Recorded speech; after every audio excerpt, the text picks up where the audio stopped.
guys are good. Hold on, here, I'll help you out. Sorry. Please don't mess up these ropes. These are the killer ropes.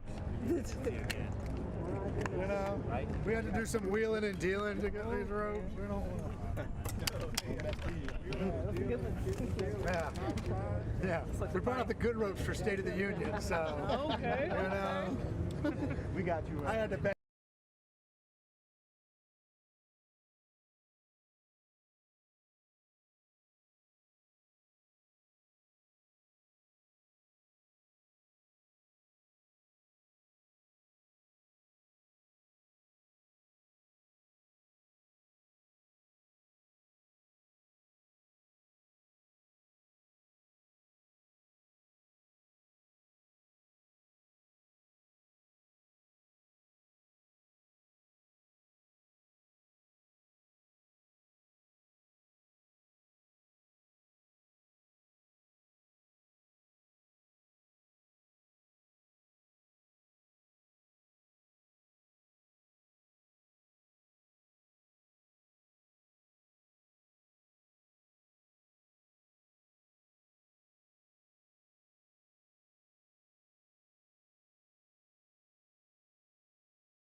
Okay. Okay, so maybe he went by Mark. Okay. Okay, but not now. So you're waiting for it also? No. For the show, yeah, that's me also. I'm here for the show. I'm taking the video. Oh, do we have to wait for him to leave as well? Is that the idea? Okay. Okay. Yeah, yeah. We don't know where he's going either. Okay. All right, I'll just wait to hear from you. Yeah. Thanks.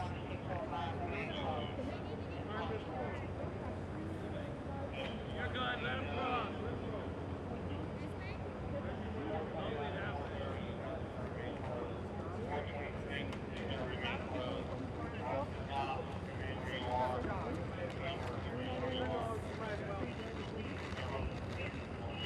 March 2020.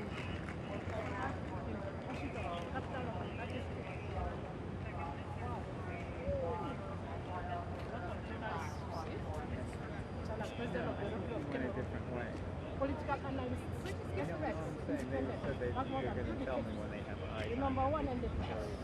You can come this way.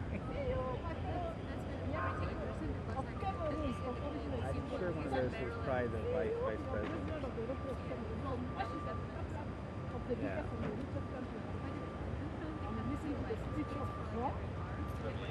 The number one.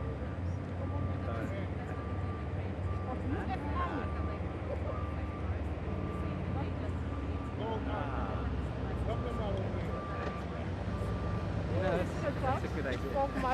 I don't know. Right?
I mean, even World War I, my family in New Zealand, we lost two guys. You are just taking your stuff. Europe fighting.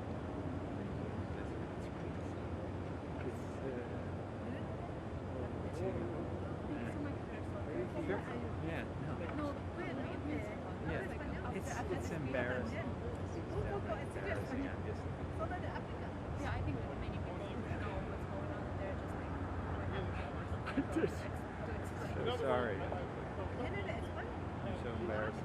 I'm first generation American, and my parents were both from New Zealand.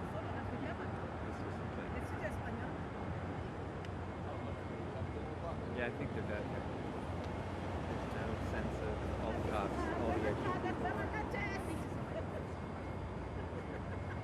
Wait around till the end. Yes, you do the show. But in the I go from I don't know what to go to. Nah. It's just TV, you know. Make it look pretty, that's all. It's just... Yes. It's just an experience. Oh yeah, yeah. Yeah. He's the best, you know. He's the best. Everybody thinks there will be president. I was going to like What would Jesus do? That's what we would say. They call themselves Christian. They're not exceeding Christianity. the hell are you? You are a TV? I'm not. Who is you are a TV? No? No, I'm just. You're just private. No. Today I work for Fox. Usually I work for CBS. You're working I for work what? for different people. I work for different people and It is for you. Ah, okay. You took everything for people, okay. I hear you. I was thinking that it's a TV. Freelance What? people. Inside. I'm going to cross.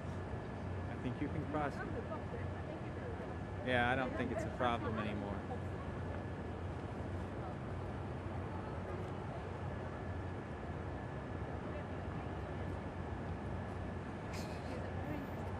Yeah, I think she's from Uganda.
The joint session will come to order.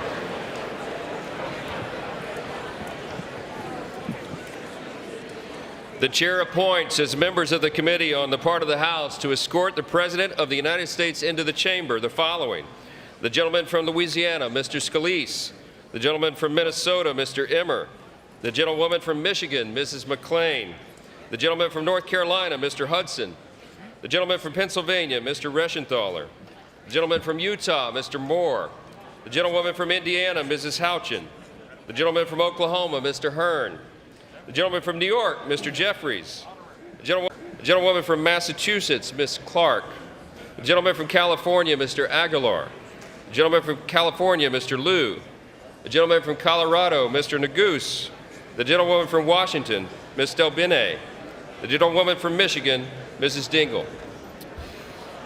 The President of the Senate, at the direction of that body, appoints the following senators as members of the committee on the part of the Senate to escort the President of the United States into the House chamber: the Senator from South Dakota, Mr. Thune; the Senator from Wyoming, Mr. Barrasso; the Senator from Arkansas, Mr. Cotton; the Senator from Oklahoma, Mr. Lankford; the Senator from West Virginia, Mrs. Capito; the Senator from South Carolina, Mr. Scott; the Senator from New York, Mr. Schumer; the Senator from Illinois, Mr. Durbin; the Senator from Minnesota, Ms. Klobuchar; the Senator from New Jersey, Mr. Booker; the Senator from Wisconsin, Ms. Baldwin.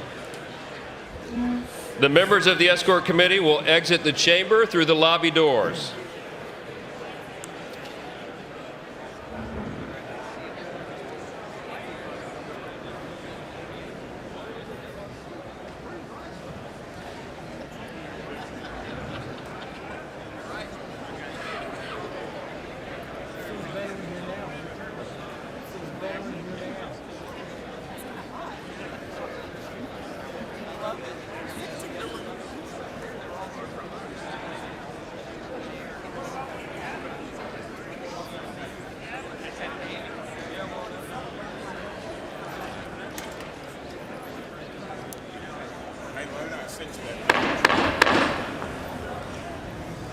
Mr. Speaker, the Dean of the Diplomatic Corps.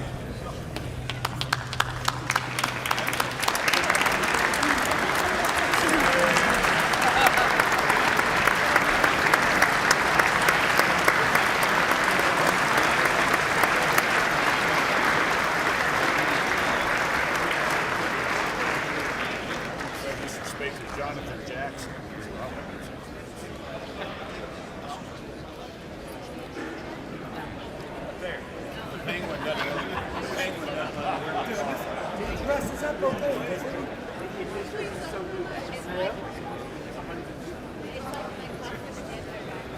My wife loves this gray suit. I hate it, but I wear it. She'll see me on TV. I'm a blazer, man.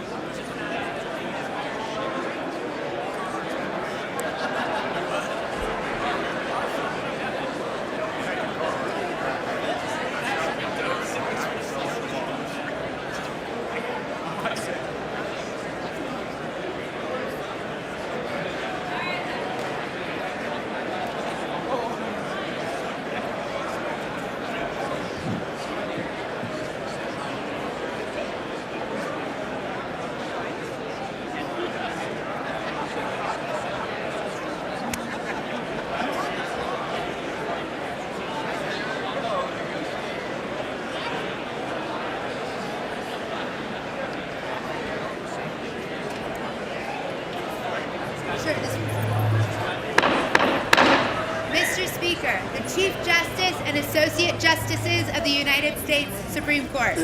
That's great.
Speaker, the President's Cabinet.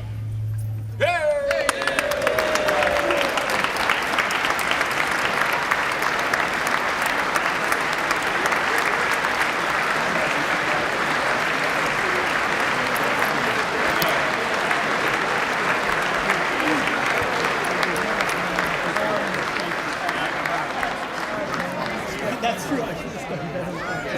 I should have done way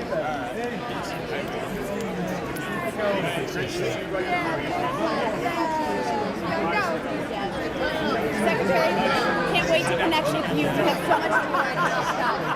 Yes.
Mr. Speaker, the President of the United States.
Thank you.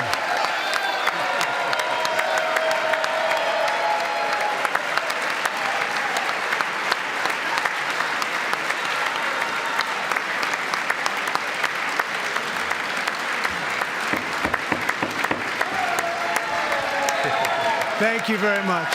Thank you very much. It's a great honor. Thank you very much. Speaker Johnson, Vice President Vance, the First Lady of the United States,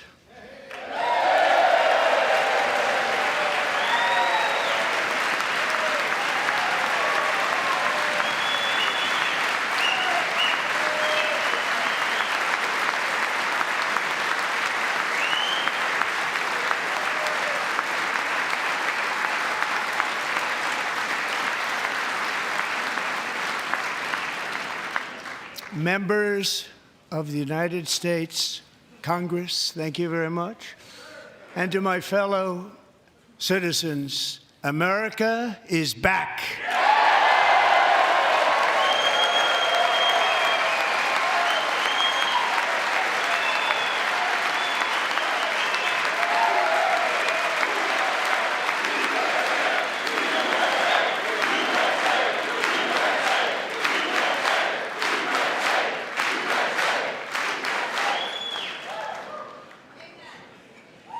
6 weeks ago, I stood beneath the dome of this Capitol and proclaimed the dawn of the golden age of America. From that moment on, it has been nothing but swift and unrelenting action to usher in the greatest and most successful era in the history of our country. We have accomplished more in 43 days than most administrations accomplished in 4 years or 8 years, and we are just getting started.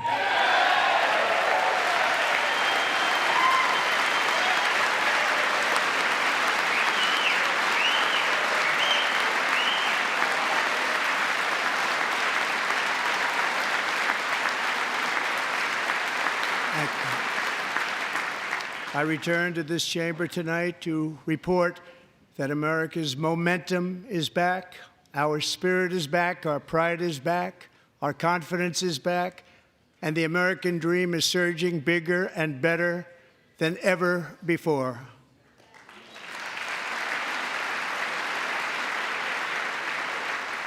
The American dream is unstoppable, and our country is on the verge of a comeback, the likes of which the world has never witnessed and perhaps will never witness again. There's never been anything like it.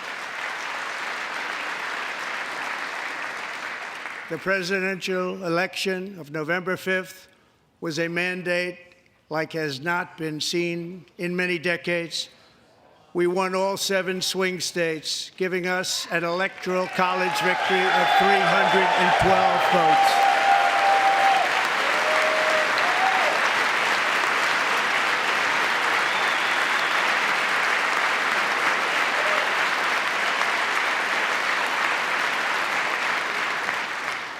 We won the popular vote by big numbers and won counties in our country.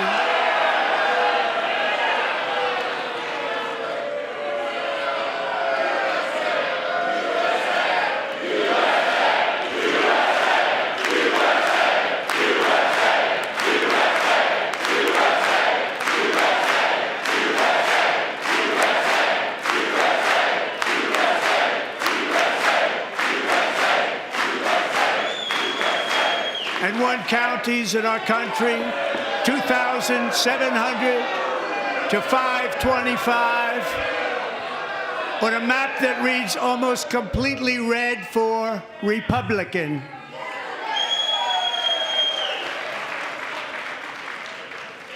Now, for the first time in modern history, more Americans believe that our country is headed in the right direction than the wrong direction. In fact, it's an astonishing record, 27-point swing, the most ever.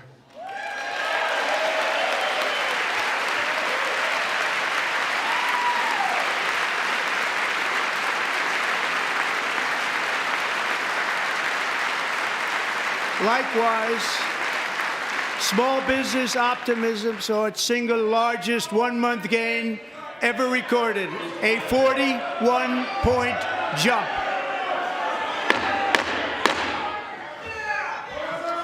Members are directed to uphold and maintain decorum in the House and to cease any further disruptions.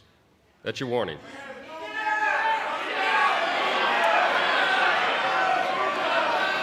Members are engaging in willful and continuing breach of decorum, and the chair is prepared to direct the Sergeant-at-Arms to restore order to the joint session.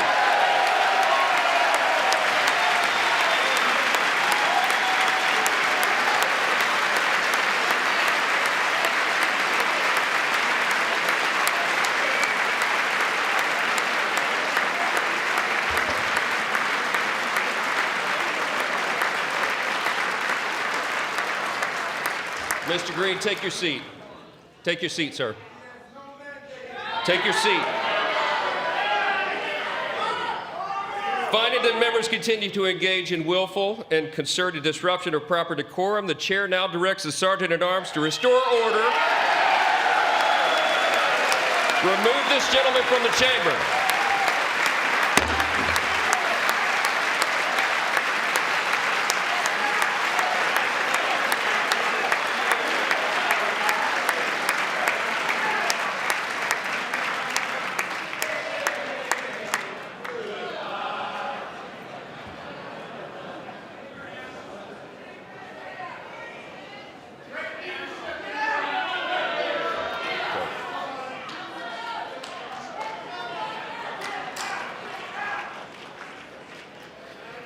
Members are directed to uphold and maintain decorum in the House. Mr. President, you continue. Thank you. Over the past 6 weeks, I have signed nearly 100 executive orders and taken more than 400 executive actions, a record to restore common sense, safety, optimism, and wealth all across our wonderful land. The people elected me to do the job, and I'm doing it.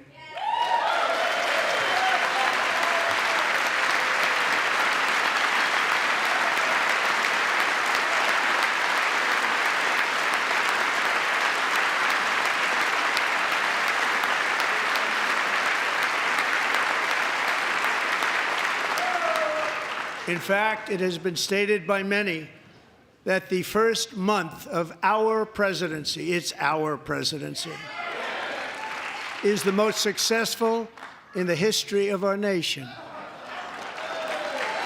By many.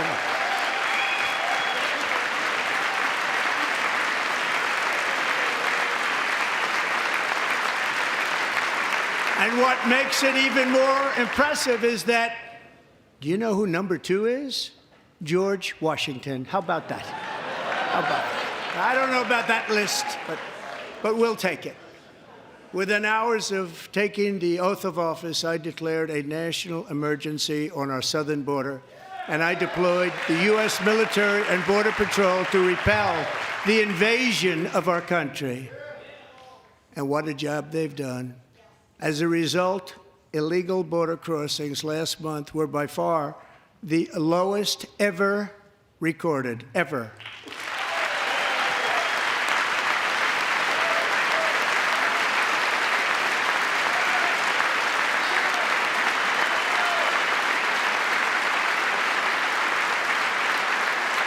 They heard my words and they chose not to come. Much easier that way. In comparison, under Joe Biden, the worst president in American history, there were hundreds of thousands of illegal crossings a month, and virtually all of them, including murderers, drug dealers, gang members, and people from mental institutions and insane asylums, were released into our country. Who would want to do that? This is my 5th such speech to Congress.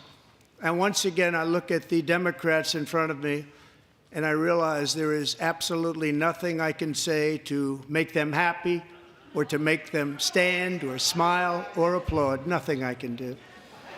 I could find a cure to the most devastating disease, a disease that would wipe out entire nations, or announce the answers to the greatest economy in history or the stoppage of crime to the lowest levels ever recorded. And these people sitting right here will not clap, will not stand, and certainly will not cheer for these astronomical achievements. They won't do it, no matter what. Five times I've been up here. It's very sad, and it just shouldn't be this way.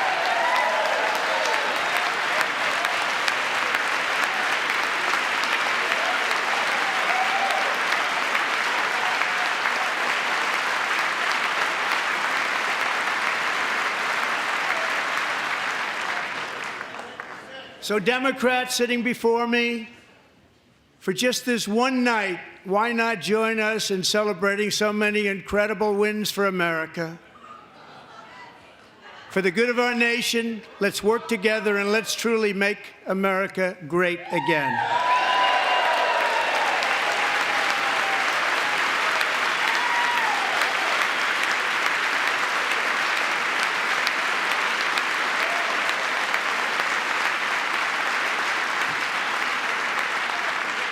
Every day, my administration is fighting to deliver the change America needs to bring a future that America deserves, and we're doing it.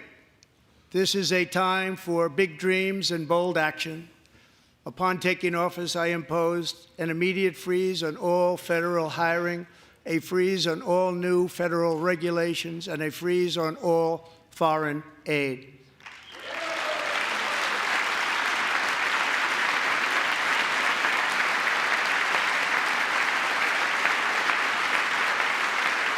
I terminated the ridiculous Green New Scam. I withdrew from the unfair Paris Climate Accord, which was costing us trillions of dollars that other countries were not paying. I withdrew from the corrupt World Health Organization.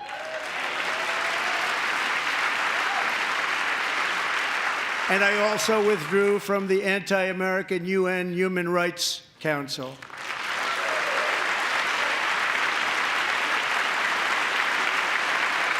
We ended all of Biden's environmental restrictions that were making our country far less safe and totally unaffordable.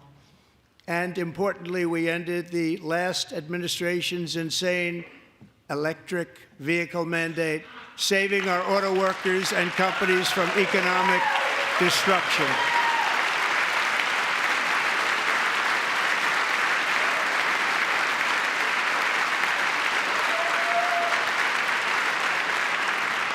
To unshackle our economy, I have directed that for every one new regulation, 10 old regulations must be eliminated, just like I did in my very successful first term.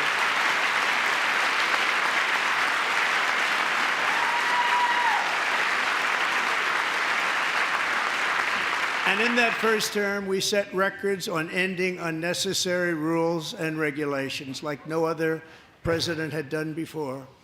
We ordered all federal workers to return to the office. They will either show up for work in person or be removed from their job.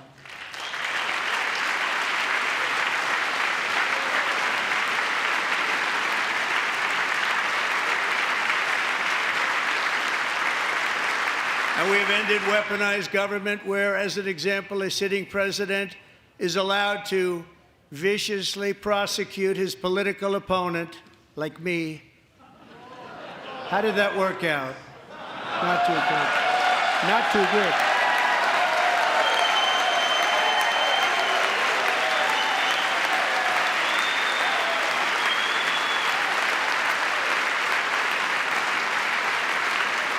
And I have stopped all government censorship and brought back free speech in America. It's back.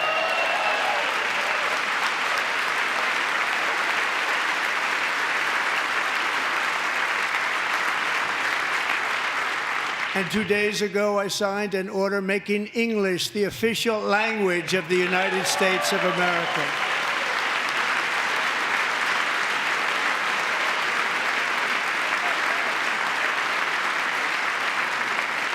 I renamed the Gulf of Mexico the Gulf of America.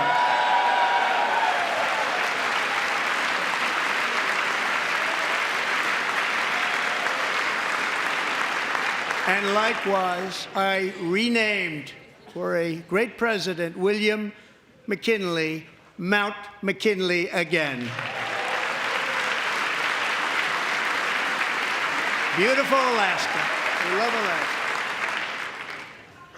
We've ended the tyranny of so-called diversity, equity, and inclusion policies all across the entire federal government and indeed the private sector and our military.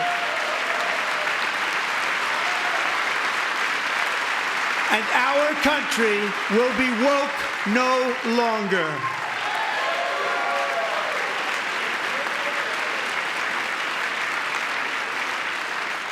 We believe that whether you are a doctor, an accountant, a lawyer, or an air traffic controller, you should be hired and promoted based on skill and competence, not race or gender. Very important.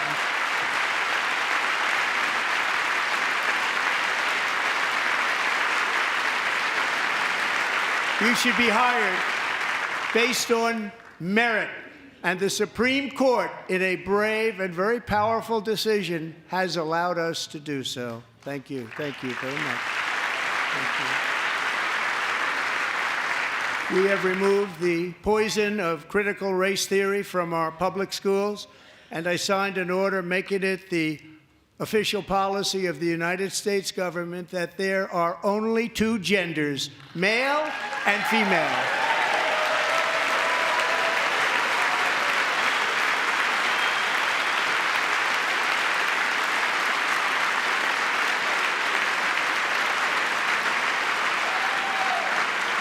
I also signed an executive order to ban men from playing in women's sports.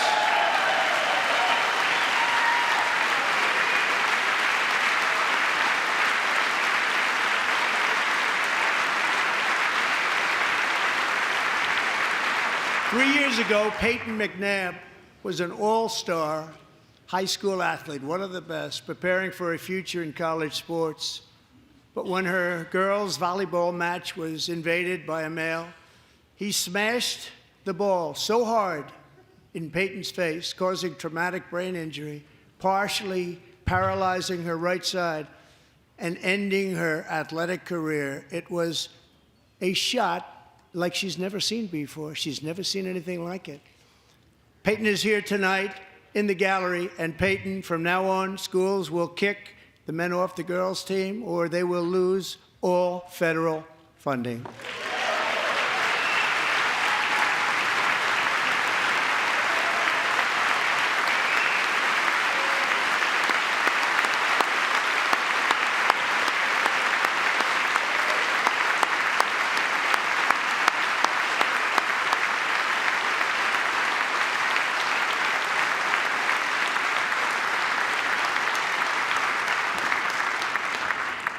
And if you really want to see numbers, just take a look at what happened in the women's boxing, weightlifting, track and field, swimming, or cycling, where a male recently finished a long-distance race 5 hours and 14 minutes ahead of a woman for a new record by 5 hours.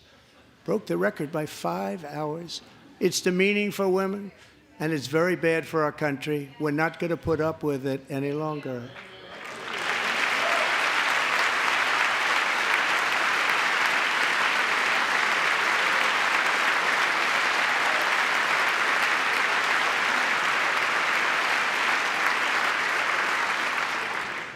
What I have just described is only a small fraction of the common sense revolution that is now, because of us, sweeping the entire world.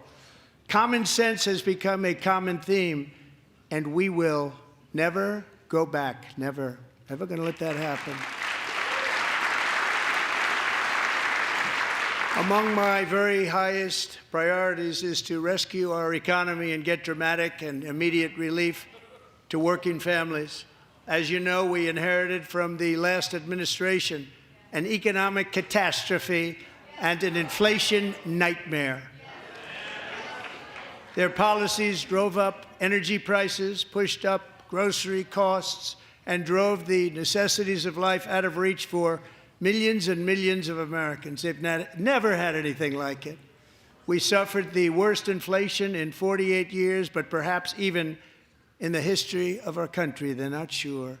As president, I'm fighting every day to reverse this damage and make America affordable again.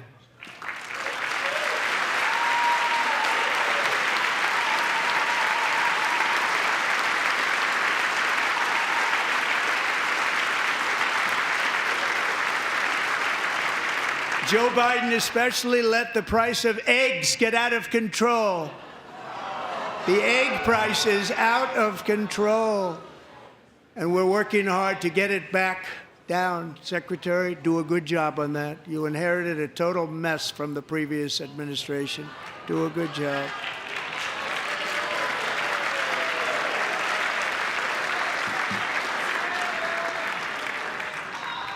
A major focus of our fight to defeat inflation is rapidly reducing the cost of energy. The previous administration cut the number of new oil and gas leases by 95%, slowed pipeline construction to a halt, and closed more than 100 power plants. We are opening up many of those power plants right now.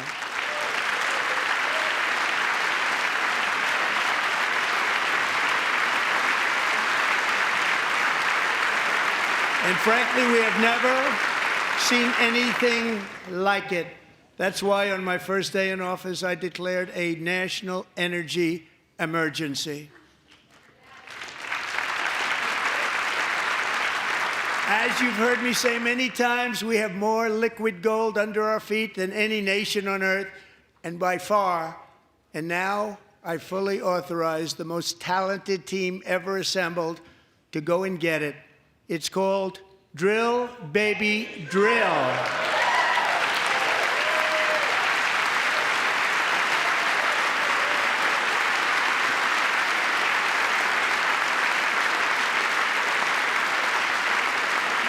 My administration is also working on a gigantic natural gas pipeline in Alaska, among the largest in the world, where Japan, South Korea, and other nations want to be our partner with investments of trillions of dollars each. There's never been anything like that one. It will be truly spectacular. It's all set to go. The permitting is gotten. And later this week, I will also take historic action to dramatically expand production of critical minerals and rare earths here in the USA.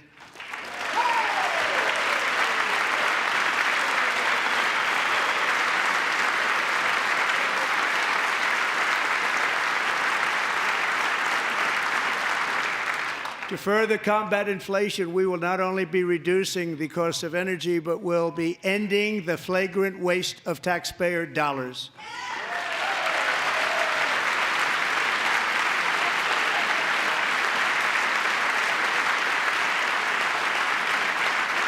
And to that end, I have created the brand new Department of Government Efficiency, DOGE.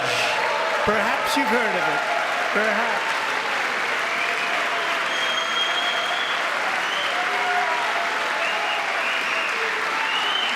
Which is headed by Elon Musk, who is in the gallery tonight.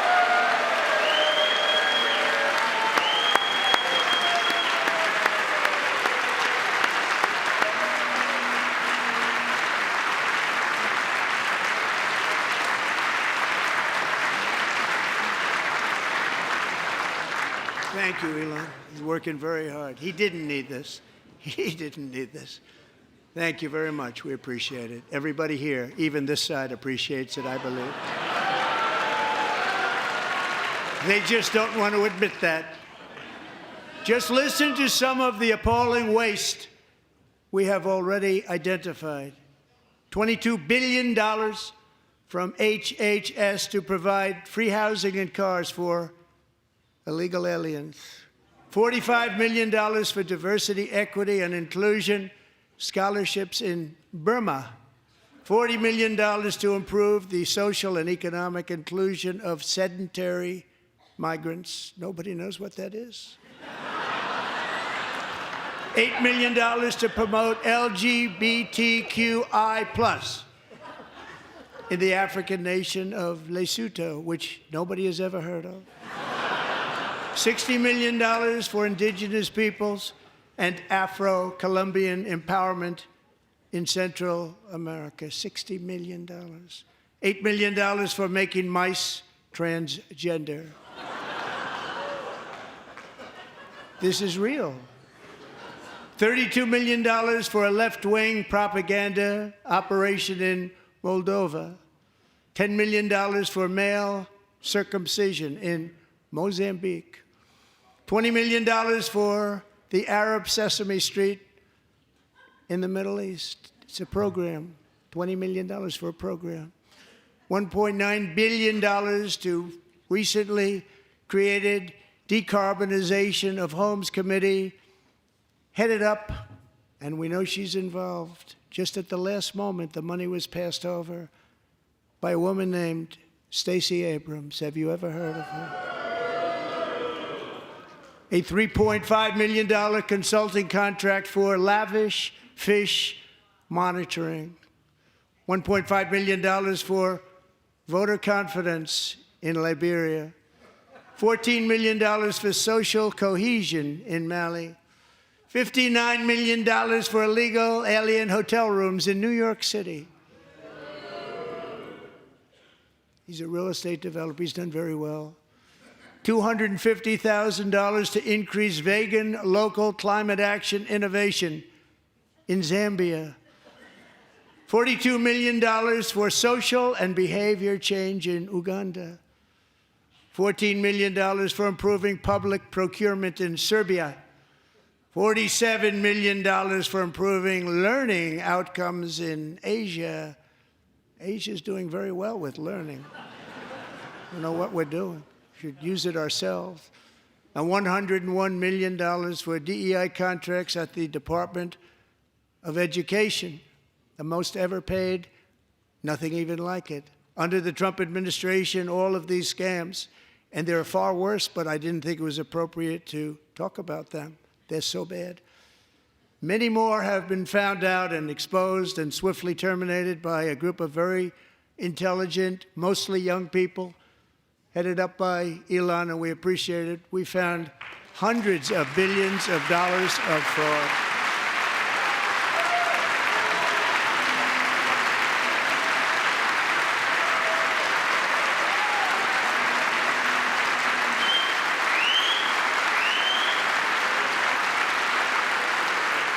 And we've taken back the money and reduced our debt to fight inflation and other things. Taken back a lot of that money. We got it just in time. This is just the beginning. The Government Accountability Office, a federal government office, has estimated annual fraud of over $500 billion in our nation, and we are working very hard to stop it. We're going to. We're also identifying shocking levels of incompetence and probable fraud in the Social Security program for our seniors, and that our seniors and people that we love rely on.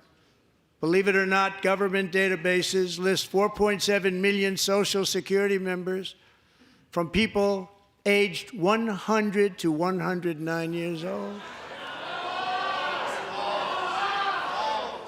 It lists 3.6 million people from ages 110 to 119. I don't know any of them. I know some people that are rather elderly, but not quite that elderly. 3.47 million people from ages 120 to 129. 3.9 million people from ages 130 to 139. 3.5 million people from ages 140 to 149. And money is being paid to many of them, and we're searching right now. In fact, Pam, good luck. Good luck. You're going to find it. But a lot of money is paid out to people because it just keeps getting paid, and nobody does, and it really hurts Social Security and hurts our country. 1.3 million people from ages 150 to 159, and over 130,000 people, according to the Social Security databases, are age over 160 years old. We have a healthier country than I thought, Bobby.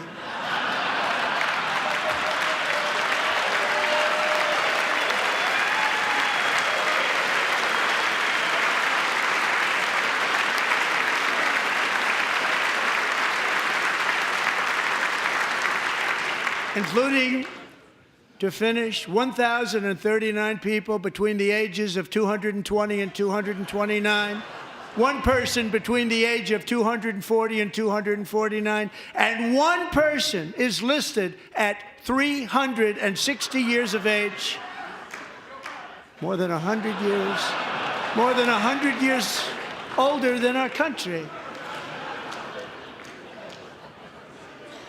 But we're going to find out where that money's going, and it's not going to be pretty. By slashing all of the fraud, waste, and theft we can find, we will defeat inflation, bring down mortgage rates, lower car payments and grocery prices, protect our seniors, and put more money in the pockets of American families.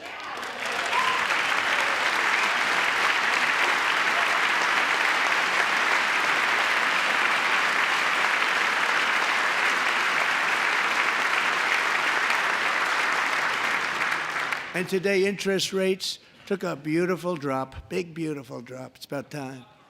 And in the near future, I want to do what has not been done in 24 years, balance the federal budget. We're going to balance it.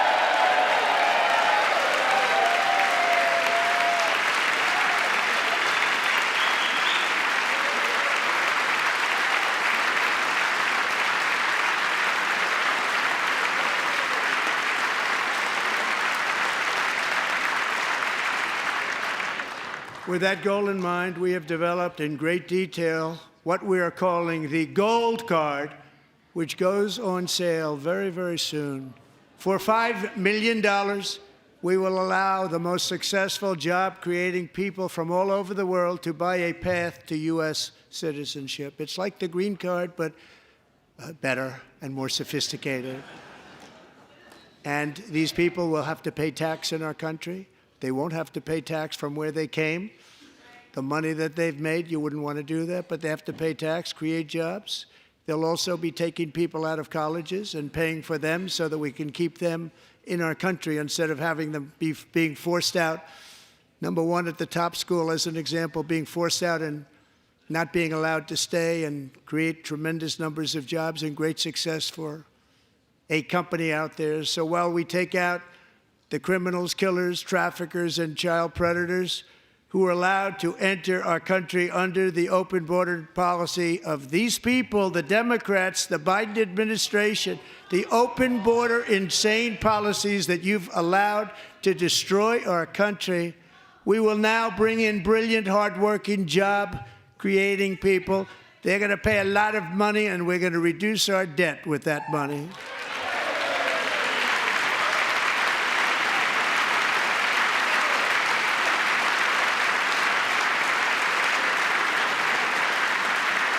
Americans have given us a mandate for bold and profound change. For nearly 100 years, the federal bureaucracy has grown until it has crushed our freedoms, ballooned our deficits, and held back America's potential in every possible way. The nation founded by pioneers and risk-takers now drowns under millions and millions of pages of regulations and debt. Approvals that should take 10 days to get instead take 10 years, 15 years, and even 20 years before you're rejected. Meanwhile, we have hundreds of thousands of federal workers who have not been showing up to work. My administration will reclaim power from this unaccountable bureaucracy, and we will restore true democracy to America again.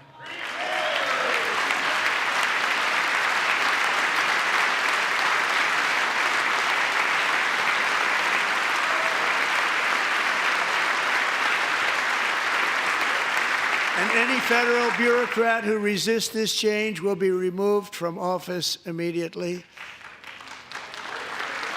Because we are draining the swamp. It's very simple.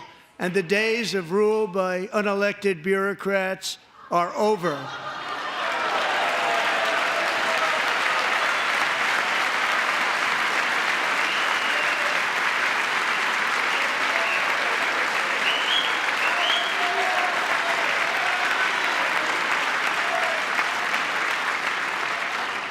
And the next phase of our plan to deliver the greatest economy in history is for this Congress to pass tax cuts for everybody. They're in there. They're waiting for you to vote. And I'm sure that the people on my right, I don't mean the Republican right, but my right here, I'm sure you're going to vote for those tax cuts, because otherwise I don't believe the people will ever vote you into office. So I'm doing you a big favor by telling you that. But I know this group is going to be voting for the tax.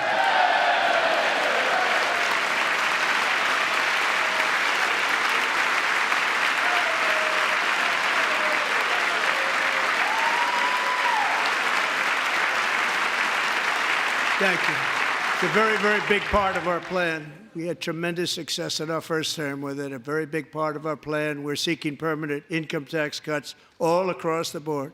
And to get urgently needed relief to Americans hit especially hard by inflation, I'm calling for no tax on tips, no tax on overtime, and no tax on Social Security benefits for our great seniors.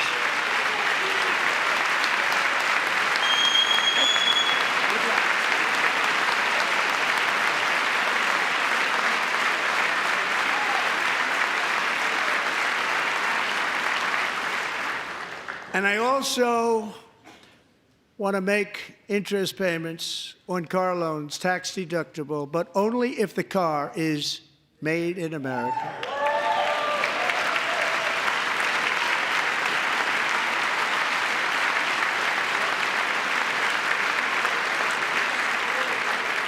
And by the way, we're going to have growth in the auto industry like nobody's ever seen. Plants are opening up all over the place. Deals are being made. Never seen. That's a combination of the election win and tariffs. It's a beautiful word, isn't it? That, along with our other policies, will allow our auto industry to absolutely boom. It's going to boom. Spoke to the majors today, all three, the top people, and they're so excited. In fact, already numerous car companies have announced that they will be building massive automobile plants in America, with Honda just announcing a new plant in Indiana, one of the largest anywhere in the world.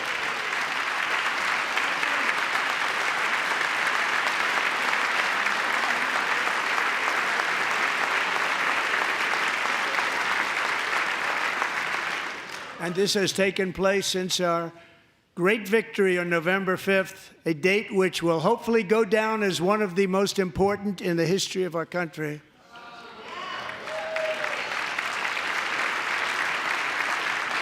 In addition, as part of our tax cuts, we want to cut taxes on domestic production and all manufacturing. And just as we did before, we will provide 100% expensing. It will be retroactive to January 20th, 2025.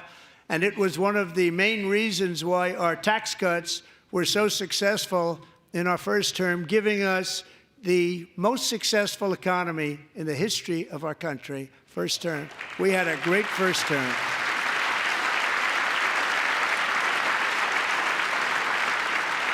If you don't make your product in America, however, under the Trump administration, you will pay a tariff, and in some cases, a rather large one.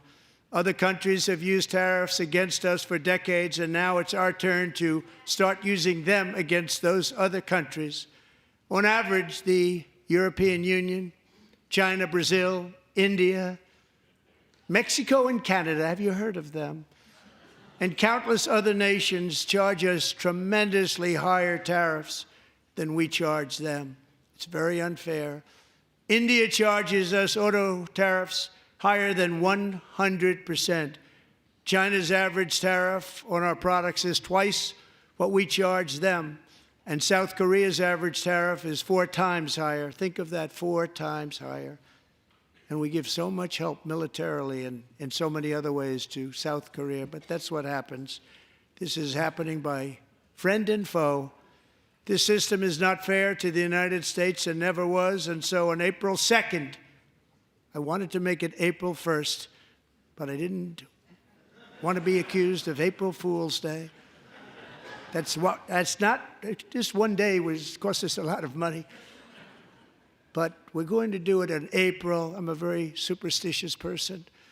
April 2nd, reciprocal tariffs kick in.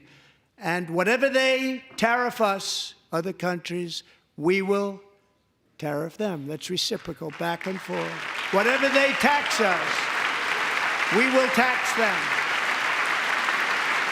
If they do non-monetary tariffs to keep us out of their market, then we will do non-monetary barriers to keep them out of our market. There's a lot of that, too. They don't even allow us in their market. We will take in trillions and trillions of dollars and create jobs like we have never seen before.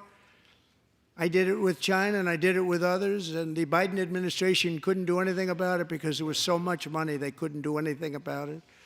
We have been ripped off for decades by nearly every country on earth, and we will not let that happen any longer.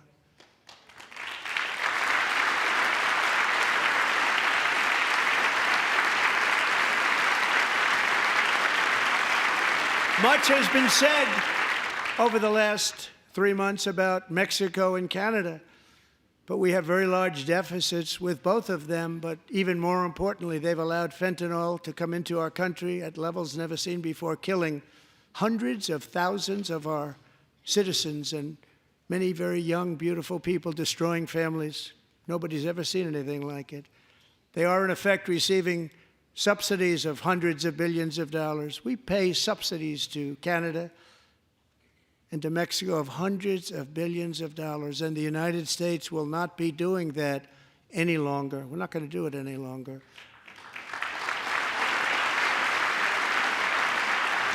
Thanks to our America First policies we're putting into place, we have had $1.7 trillion of new investment in America in just the past few weeks. The combination of the election and our economic policies that people of SoftBank, one of the most brilliant anywhere in the world, announced a $200 billion investment. OpenAI and Oracle, Larry Ellison, announced $500 billion investment, which they wouldn't have done if Kamala had won. Apple announced $500 billion investment. Tim Cook called me. He said, I cannot spend it fast enough. It's going to be much higher than that, I believe. They'll be building their plants here instead of in China. And just yesterday, Taiwan Semiconductor, the biggest in the world, most powerful in the world, has a tremendous amount, 97% of the market, announced a $165 billion investment to build the most powerful chips on earth right here in the USA.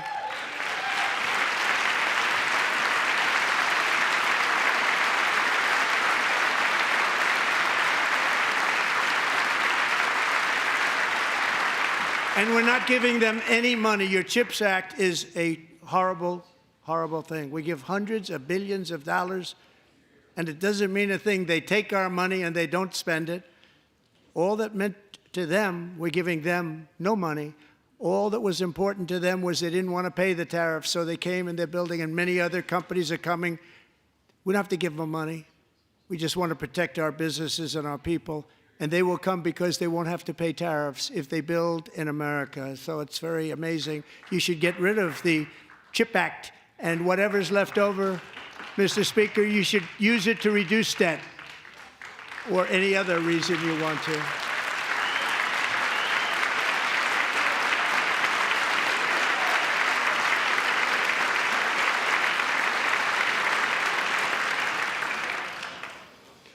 Our new trade policy will also be great for the American farmer. I love the farmer.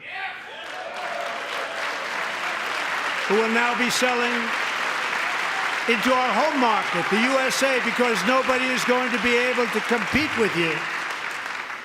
because there's goods that come in from other countries and companies. They're really in a bad position in so many different ways. They're uninspected. They may be very dirty and disgusting, and they come in and they pour in, and they hurt our American farmers. The tariffs will go on agricultural product coming into America, and our farmers, starting on April 2nd, it may be a little bit of an adjustment period. We had that before when I made the deal with China, $50 billion of purchases, and I said, just bear with me, and they did. They did. Probably have to bear with me again, and this will be even better. That was great. The problem with it was that Biden didn't enforce it. He didn't enforce it. $50 billion of purchases, and we were doing great, but Biden did not enforce it, and it hurt our farmers. But our farmers are going to have a field day right now. So to our farmers, have a lot of fun. I love you too. I love you too. It's all going to happen.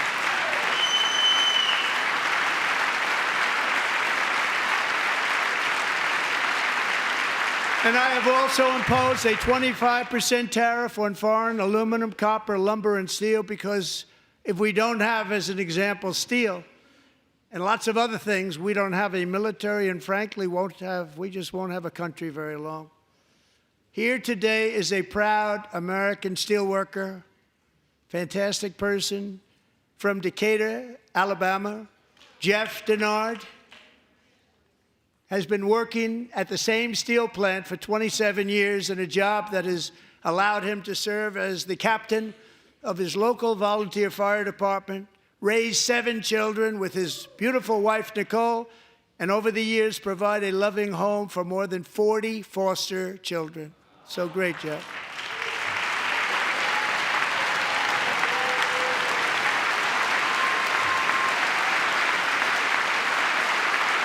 Thank you, Jeff. Thank you, Jeff.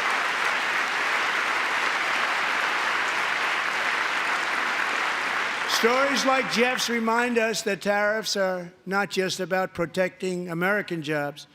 They're about protecting the soul of our country. Tariffs are about making America rich again and making America great again, and it's happening, and it will happen rather quickly. There'll be a little disturbance, but we're okay with that. It won't be much. No, you're not. Oh. And look where Biden took us, very low, the lowest we've ever been. Jeff, I want to thank you very much.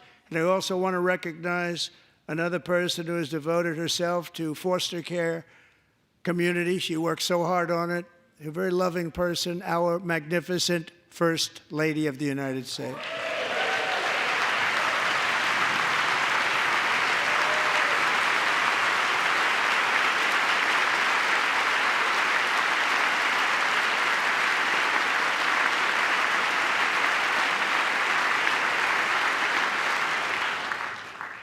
Melania's work has yielded incredible results, helping prepare our nation's future leaders as they enter the workforce. Our First Lady is joined by 2 impressive young women, very impressive. Haley Ferguson, who benefited from the First Lady's Fostering the Future initiative and is poised to complete her education and become a teacher. And Elliston Berry, who became a victim of an illicit deepfake image produced by a peer. With Elliston's help, the Senate just passed the Take It Down Act, and this is so important. Thank you very much, John. John Thune, thank you. Stand up, John. Thank you, John.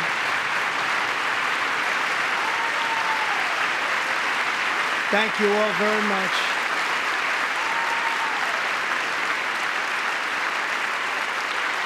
Thank you. And thank you to John Thune and the Senate. Great job. To criminalize the publication of such images online is a terrible, terrible thing. And once it passes the House, I look forward to signing that bill into law. Thank you. And I'm going to use that bill for myself, too, if you don't mind. Because nobody gets treated worse than I do online. Nobody. That's great. Thank you very much to the Senate. Thank you. But if we truly care about protecting Americans' children, no step is more crucial than securing America's borders. Over the past 4 years, 21 million people poured into the United States. Many of them were murderers, human traffickers, gang members, and other criminals from the streets of dangerous cities all throughout the world. Because of Joe Biden's insane and very dangerous open border policies, they are now strongly embedded in our country, but we are getting them out and getting them out fast.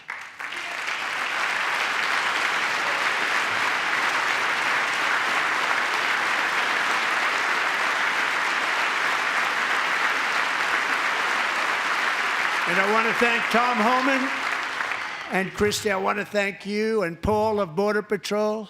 I want to thank you. What a job they've all done. Everybody, Border Patrol, ICE, law enforcement in general is incredible. We have to take care of our law enforcement. Have to.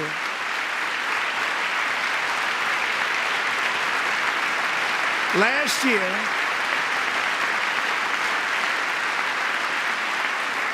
a brilliant 22-year-old nursing student named Laken Riley, the best in her class, admired by everybody, went out for a jog on the campus of the University of Georgia.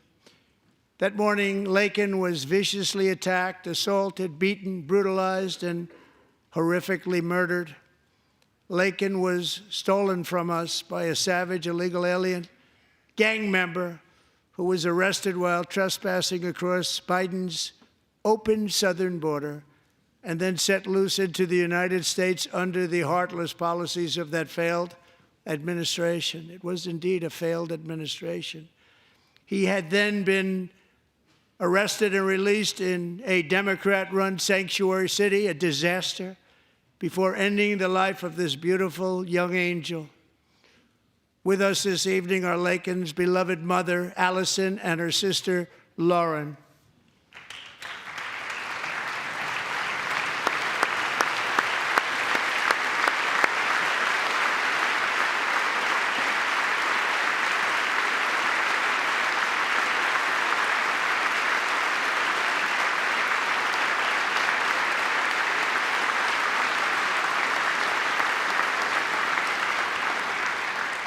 Last year, I told Laken's grieving parents that we would ensure their daughter would not have died in vain. That's why the very first bill I signed into law as your 47th president mandates the detention of all dangerous criminal aliens who threaten public safety. It's a very strong, powerful act.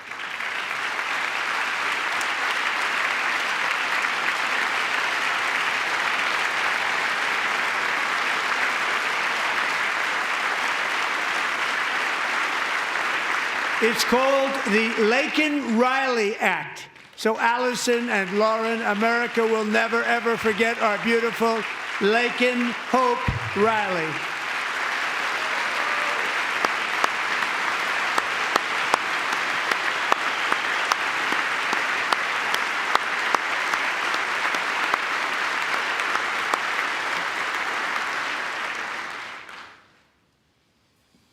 Thank you very much. Since taking office, my administration has launched the most sweeping border and immigration crackdown in American history, and we quickly achieved the lowest numbers of illegal border crossers ever recorded. Thank you.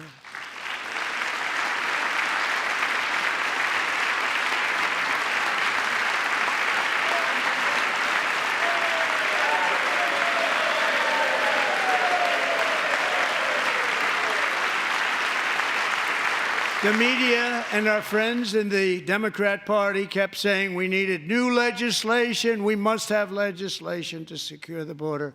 But it turned out that all we really needed was a new president.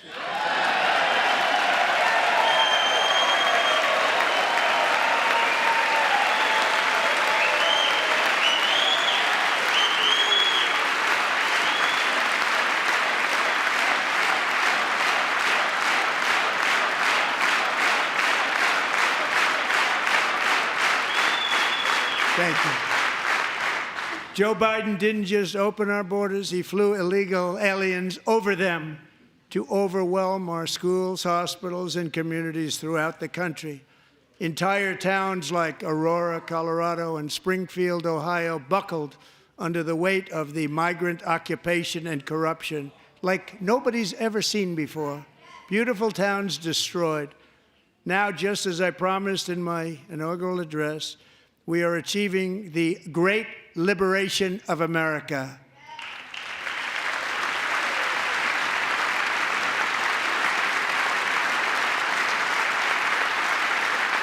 But there still is much work to be done. Here tonight is a woman I have gotten to know, Alexis Nungari from Houston.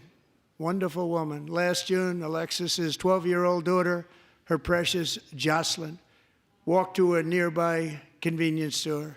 She was kidnapped, tied up, assaulted for 2 hours under a bridge, and horrifically murdered. Arrested and charged with this heinous crime are 2 illegal alien monsters from Venezuela, released into America by the last administration through their ridiculous open border.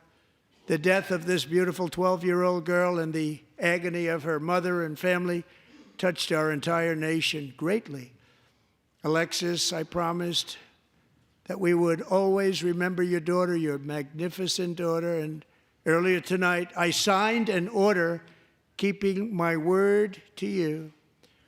One thing I have learned about Jocelyn is that she loved animals so much. She loved nature. Across Galveston Bay, from where Jocelyn lived in Houston, you will find a magnificent national wildlife refuge, a pristine, peaceful, 34,000-acre sanctuary for all of God's creatures on the edge of the Gulf of America. Alexis, moments ago, I formally renamed that refuge in loving memory of your beautiful daughter, Jocelyn. So, Mr. Vice President, if you would, may I have the order?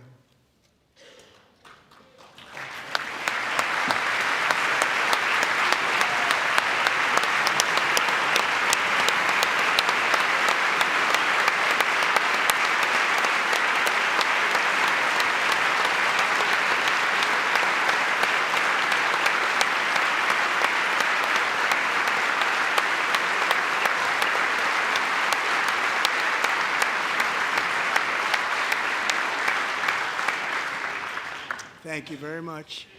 All 3 savages charged with Jocelyn and Lakin's murders were members of the Venezuelan prison gang, the toughest gang, they say, in the world, known as Tren de Aragua. 2 weeks ago, I officially designated this gang, along with MS-13 and the bloodthirsty Mexican drug cartels, as foreign terrorist organizations.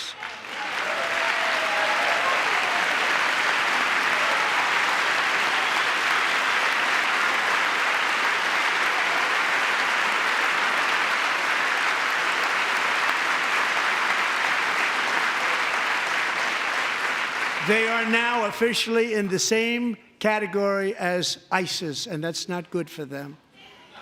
Countless thousands of these terrorists were welcomed into the U.S. by the Biden administration.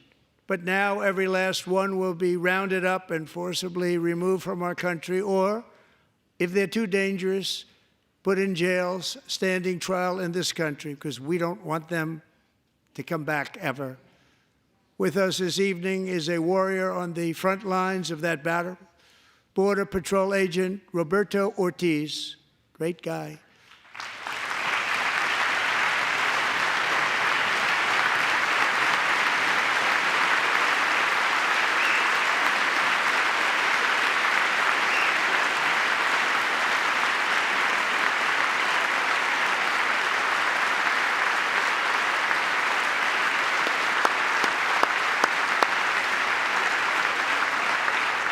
In January, Roberto and another agent were patrolling by the Rio Grande near an area known as Cartel Island. Doesn't sound too nice to me. When heavily armed gunmen started shooting at them.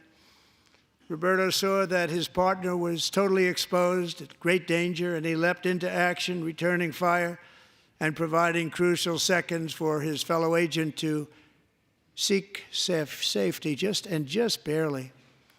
I have some of the prints of that event, and it was not good. Agent Ortiz, we salute you for your great courage and for your line of fire that you took and for the bravery that you showed. We honor you, and we will always honor you. Thank you, Roberto, very much.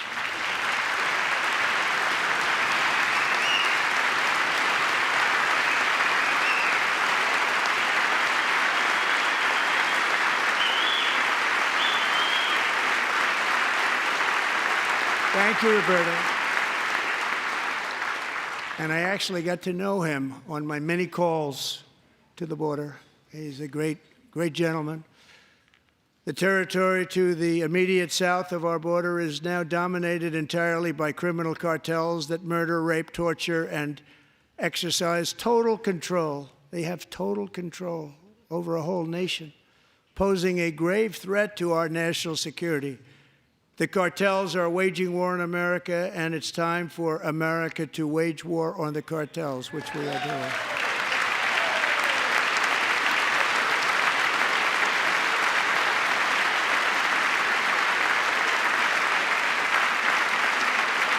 Five nights ago, Mexican authorities, because of our tariff policies being imposed on them, think of this, handed over to us 29 of the biggest cartel leaders in their country. That has never happened before. They want to make us happy. First time ever. But we need Mexico and Canada to do much more than they've done, and they have to stop the fentanyl and drugs pouring into the USA. They're going to stop it.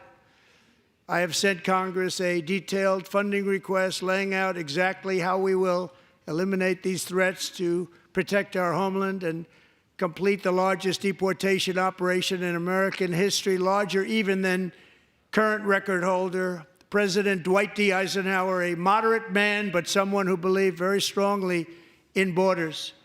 Americans expect Congress to send me this funding without delay so I can sign it into law. So, Mr. Speaker, John Thune, both of you, I hope you're going to be able to do that, Mr. Speaker. Thank you.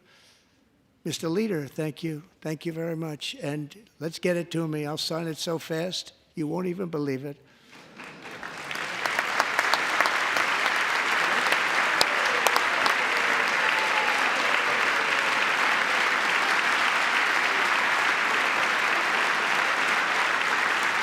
And as we reclaim our sovereignty, we must also bring back law and order to our cities and towns.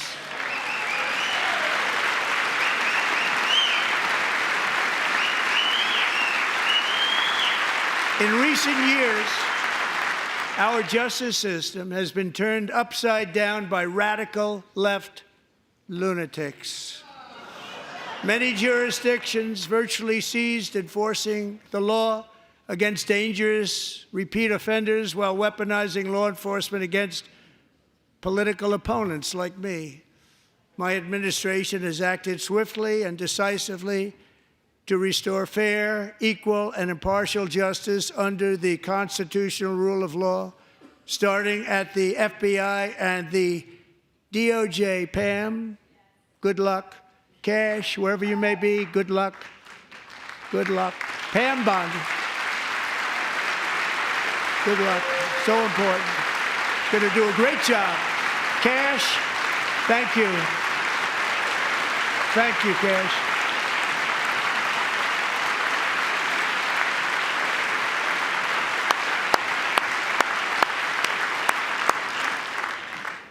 They've already started very strong. They're going to do a fantastic job. You're going to be very proud of them. We're also once again giving our police officers the support, protection, and respect they so dearly deserve. They have to get it. They have such a hard, dangerous job, but we're going to make it less dangerous.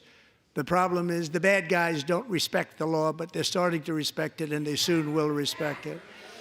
This also includes our great fire departments throughout the country. Our firemen and women are unbelievable people, and we'll never forget them. And besides that, they voted for me in record numbers, so I have no choice.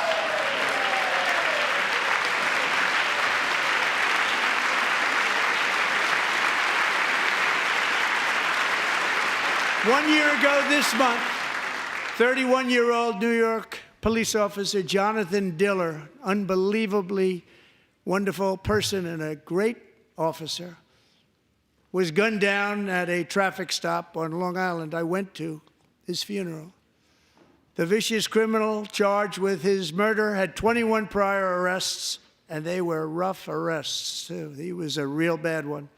The thug in the seat next to him had 14 prior arrests and went by the name of Killer. He was Killer. He killed other people, they say, a lot of them.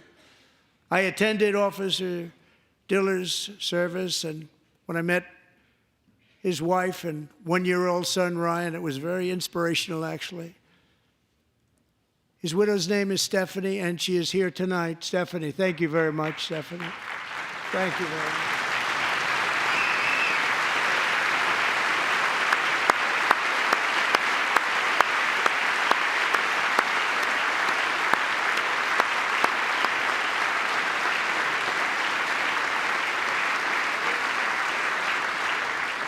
Stephanie, we're going to make sure that Ryan knows his dad was a true hero, New York's finest, and we're going to get these cold-blooded killers and repeat offenders off our streets, and we're going to do it fast. Got to stop it. They get out with 28 arrests. They push people into subway trains. They hit people over the head, back of the head with baseball bats. We got to get them out of here. I've already signed an executive order requiring a mandatory death penalty for anyone who murders a police officer, and tonight I'm asking Congress to pass that policy into permanent law.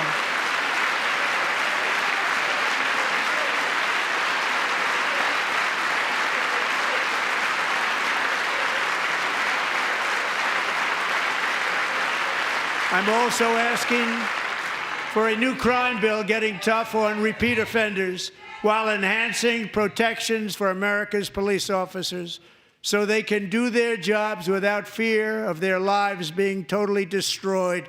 They don't want to be killed. We're not going to let them be killed. Joining us in the gallery tonight is a young man who truly loves our police. His name is DJ Daniel. He is 13 years old, and he has always dreamed of becoming a police officer.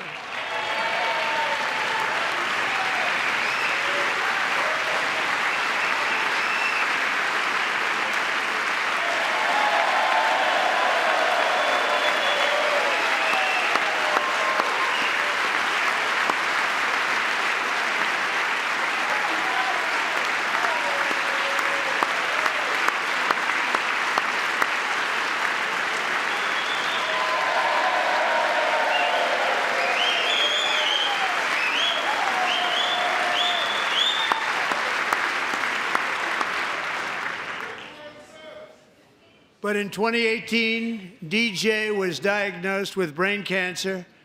The doctors gave him 5 months at most to live. That was more than 6 years ago.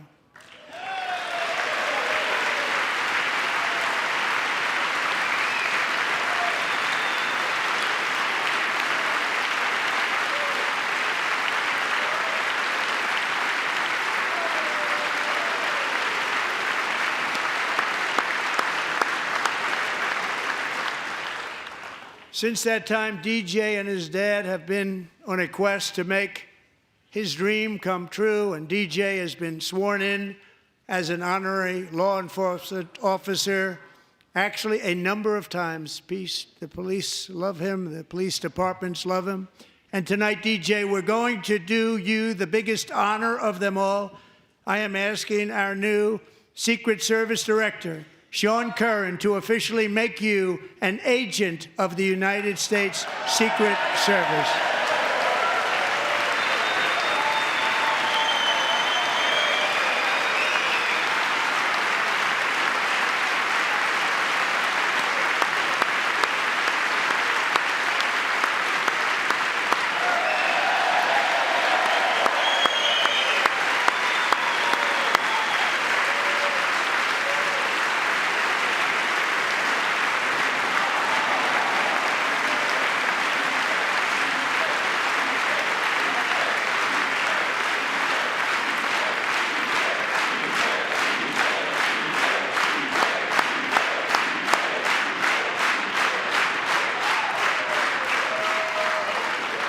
DJ. DJ's doctors believe his cancer likely came from a chemical he was exposed to when he was younger. Since 1975, rates of child cancer have increased by more than 40%. Reversing this trend is one of the top priorities for our new presidential commission to make America healthy again, chaired by our new Secretary of Health and Human Services, Robert F. Kennedy, Jr.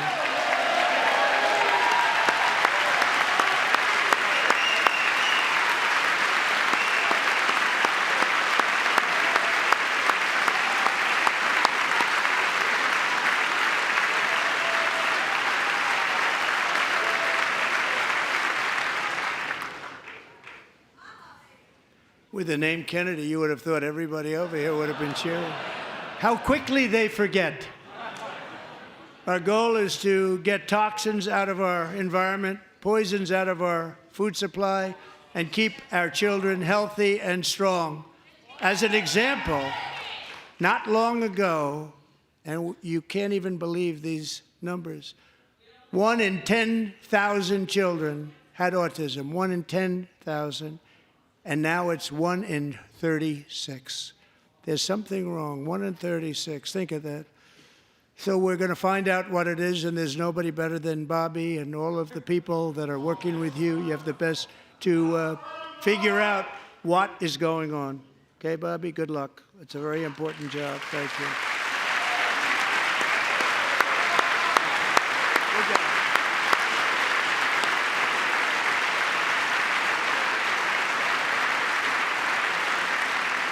Thank you. My administration is also working to protect our children from toxic ideologies in our schools. A few years ago, January Littlejohn and her husband discovered that their daughter's school had secretly socially transitioned their 13-year-old little girl. Teachers and administrators conspired to deceive January and her husband while encouraging her daughter to use a new name and pronouns. They, them pronoun, actually, all without telling January, who is here tonight and is now a courageous advocate against this form of child abuse. January, thank you. Thank you. Thank you very much.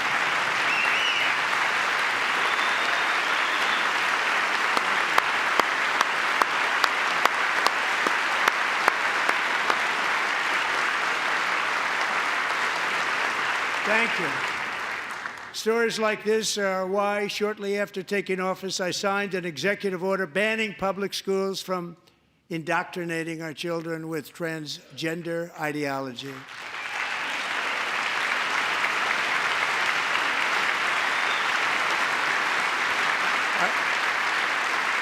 I also signed an order to cut off all taxpayer funding to any institution that engages in the sexual mutilation of our youth.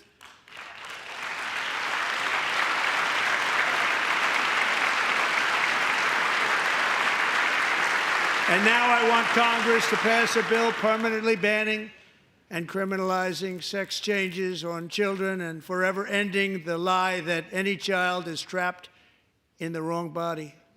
This is a big lie.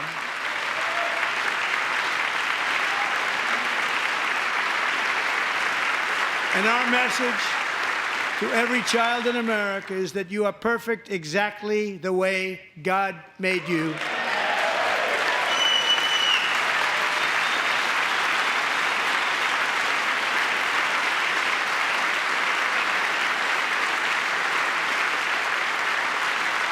Because we're getting wokeness out of our schools and out of our military, and it's already out, and it's out of our society. We don't want it. Wokeness is trouble. Wokeness is bad. It's gone. It's gone. And we feel so much better for it, don't we? Don't we feel better? Our service members won't be activists and ideologues. They will be fighters and warriors. They will fight for our country. And Pete, congratulations. Secretary of Defense, congratulations.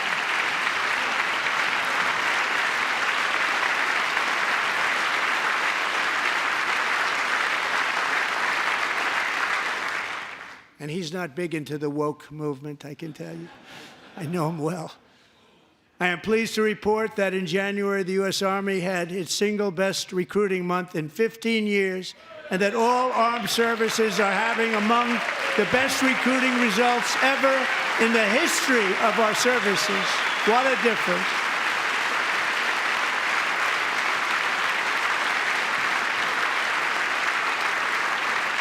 And you know, it was just a few months ago where the results were exactly the opposite. We couldn't recruit anywhere. We couldn't recruit. Now we're having the best results just about that we've ever had. What a tremendous turnaround. It's really a beautiful thing to see. People love our country again. It's very simple. They love our country, and they love being in our military again. So it's a great thing, and thank you very much. Great job. Thank you.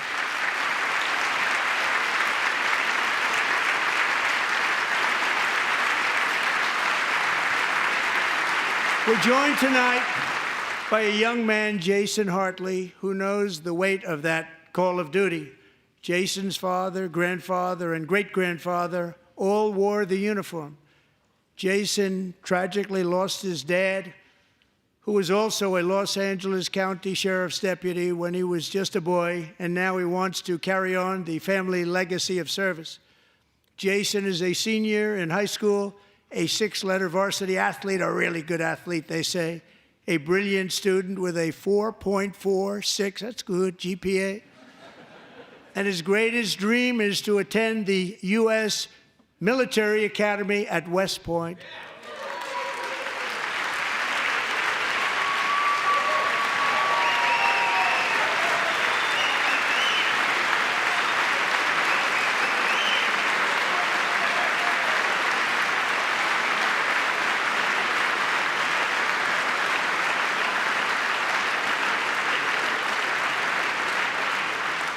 And Jason, that's a very big deal getting in. That's a hard one to get into. But I'm pleased to inform you that your application has been accepted. You will soon be joining the Corps of Cadets.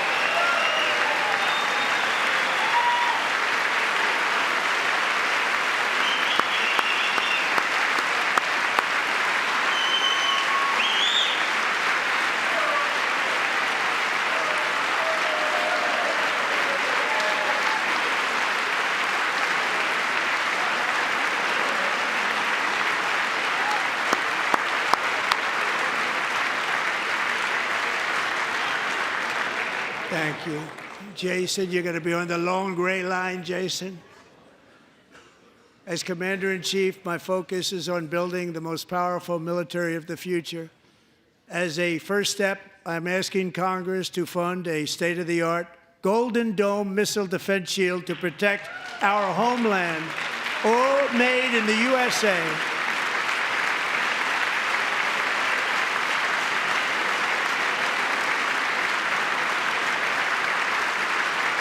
And Ronald Reagan wanted to do it long ago, but the technology just wasn't there, not even close. But now we have the technology. It's incredible, actually.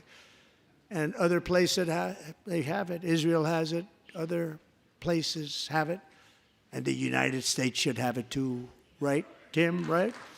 They should have it too. So I want to thank you. But it's a very, very important. This is a very dangerous world. We should have it. We want to be protected, and we're going to protect our citizens like never before.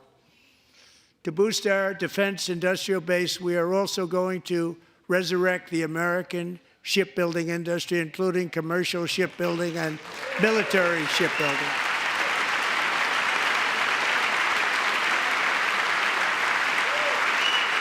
And for that purpose, I am announcing tonight that we will create a new Office of Shipbuilding in the White House and offer special tax incentives to bring this industry home to America where it belongs. We used to make so many ships. We don't make them anymore very much, but we're going to make them very fast, very soon.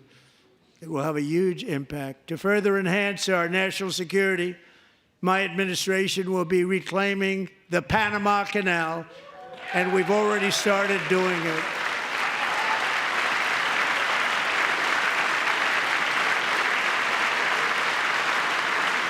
Just today, a large American company announced they are buying both ports around the Panama Canal and lots of other things having to do with the Panama Canal and a couple of other canals.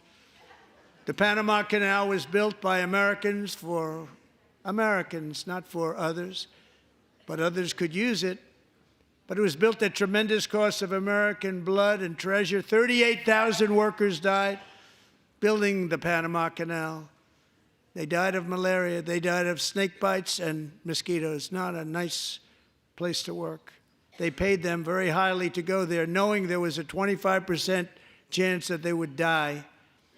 The most expensive project also that was ever built in our country's history, if you bring it up to modern day costs. It was given away by the Carter administration for $1, but that agreement has been violated very severely. We didn't give it to China. We gave it to Panama, and we're taking it back.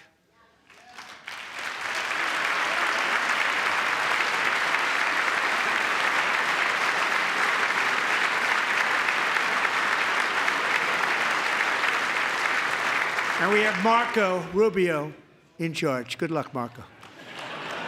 Now, we know who to blame if anything goes wrong. Marco's been amazing, and he's going to do a great job. Think of it. He got 100 votes. You know, he was approved with actually 99, but the 100th was this gentleman, and I feel very certain. So let's assume he got 100 votes. And I'm either very, very happy about that or I'm very concerned about it. But he's already proven. I mean, he's a great gentleman. He's respected by everybody, and we appreciate you voting for Marco. He's going to do a fantastic job. Thank you. Thank you. He's doing a great job. Great job. And I also have a message tonight for the incredible people of Greenland. We strongly support your right to determine your own future. And if you choose, we welcome you into the United States of America. We need Greenland for national security and even international security, and we're working with everybody involved to try and get it. But we need it really for international world security, and I think we're going to get it. One way or the other, we're going to get it. We will keep you safe. We will make you rich, and together we will take Greenland to heights like you have never thought possible before. It's a very small population, but very, very large piece of land and very, very important for military security. America is once again standing strong against the forces of radical Islamic terrorism. 3.5 years ago, ISIS terrorists killed 13 American service members and countless others in the Abbey Gate bombing during the disastrous and incompetent withdrawal from Afghanistan. Not that they were withdrawing, it was the way they withdrew. Perhaps the most embarrassing moment in the history of our country. Tonight, I am pleased to announce that we have just apprehended the top terrorist responsible for that atrocity, and he is right now on his way here to face the swift sword of American justice.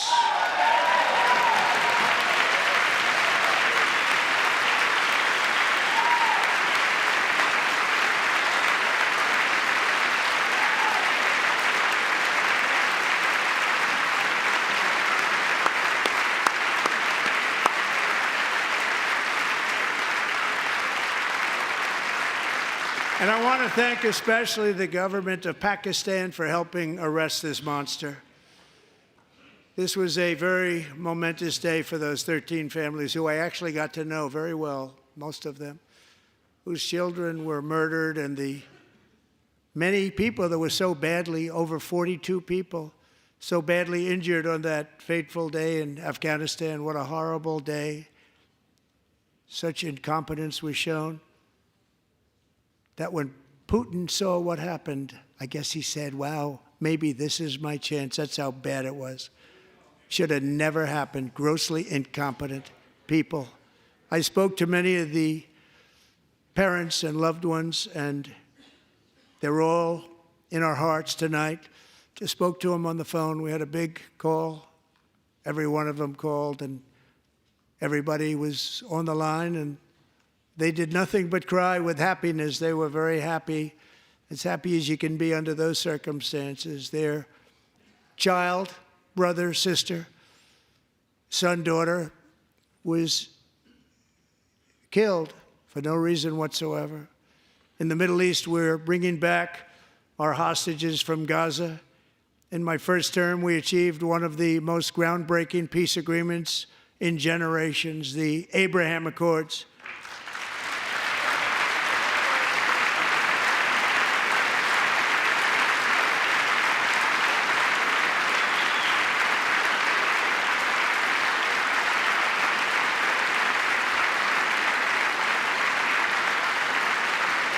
And now we're going to build on that foundation to create a more peaceful and prosperous future for the entire region. A lot of things are happening in the Middle East. People have been talking about that so much lately with everything going on with Ukraine and Russia.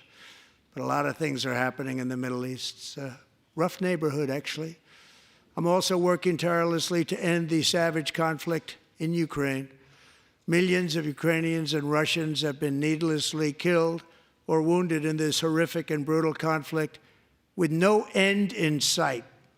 The United States has sent hundreds of billions of dollars to support Ukraine's defense with no security, with no anything.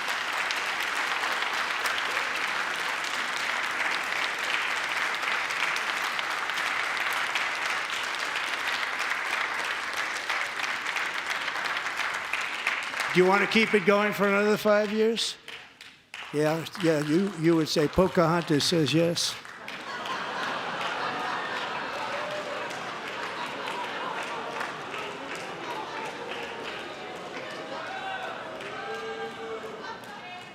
$2,000 people are being killed every single week. More than that. They're Russian young people. They're Ukrainian young people. They're not Americans. But I want it to stop. Meanwhile, Europe has sadly spent more money buying Russian oil and gas than they have spent on defending Ukraine, by far. Think of that. They've spent more buying Russian oil and gas than they have defending. And we've spent perhaps $350 billion, like taking candy from a baby. That's what happened. And they've spent $100 billion. What a difference that is. And we have an ocean separating us, and they don't. But we're getting along very well with them, and lots of good things are happening. Biden has authorized more money in this fight than Europe has spent, by billions and billions of dollars. It's hard to believe that they wouldn't have stopped it and said, at some point, come on, let's equalize. You got to be equal to us. But that didn't happen.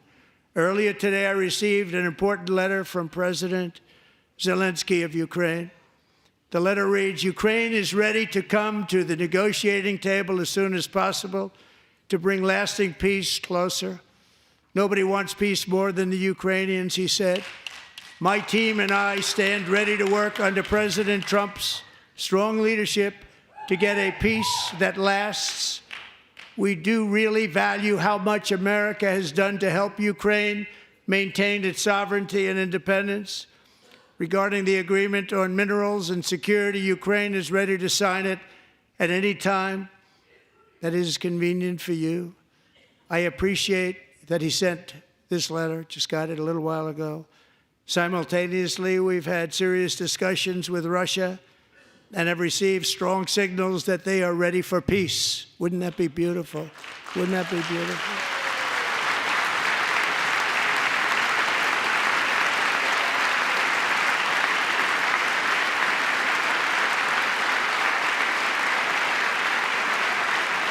Wouldn't that be beautiful?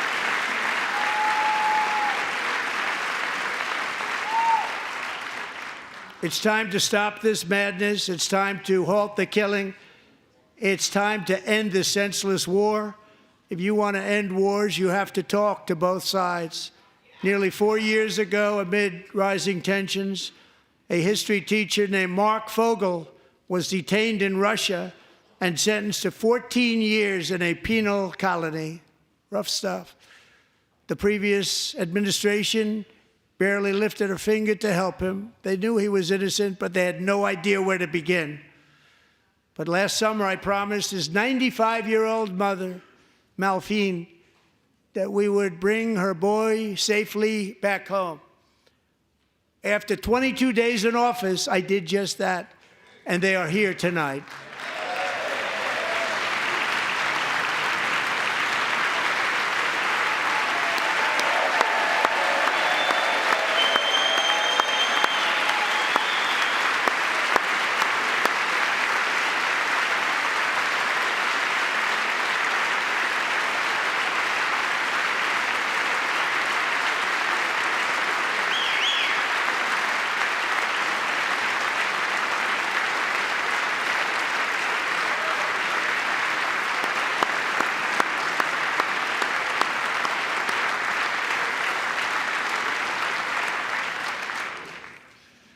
To Mark and his great mom, we are delighted to have you safe and sound and with us.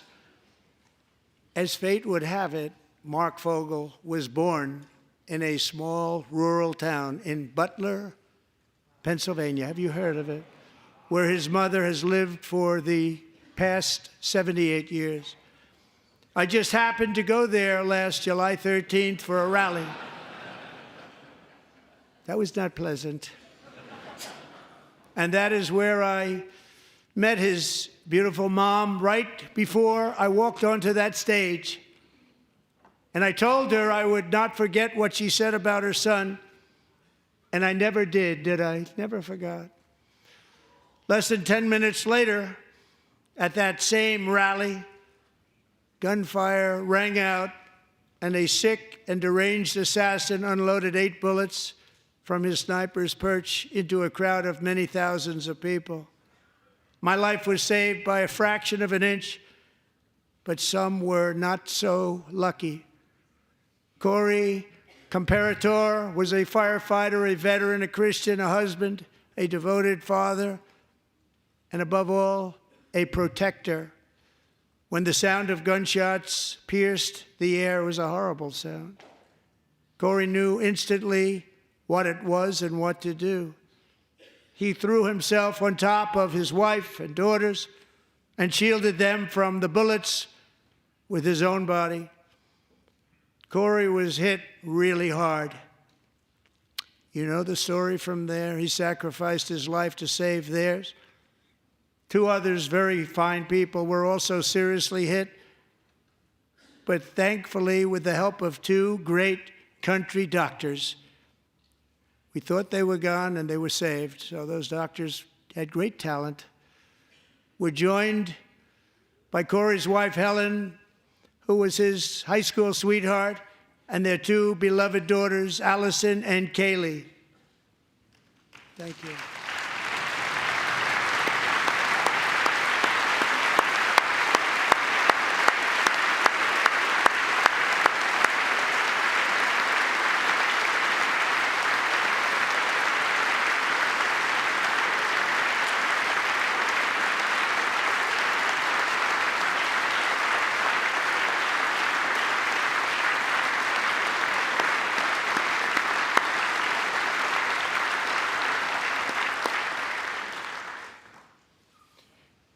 To Helen, Allison, and Kaylee, Corey is looking down on his 3 beautiful ladies right now, and he is cheering you on. He loves you.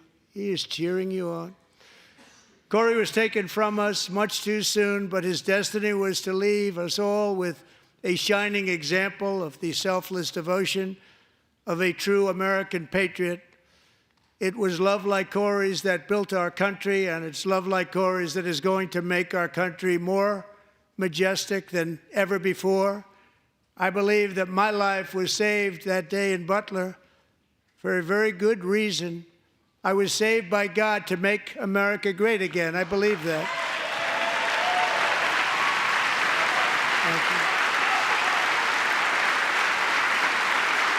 Thank you.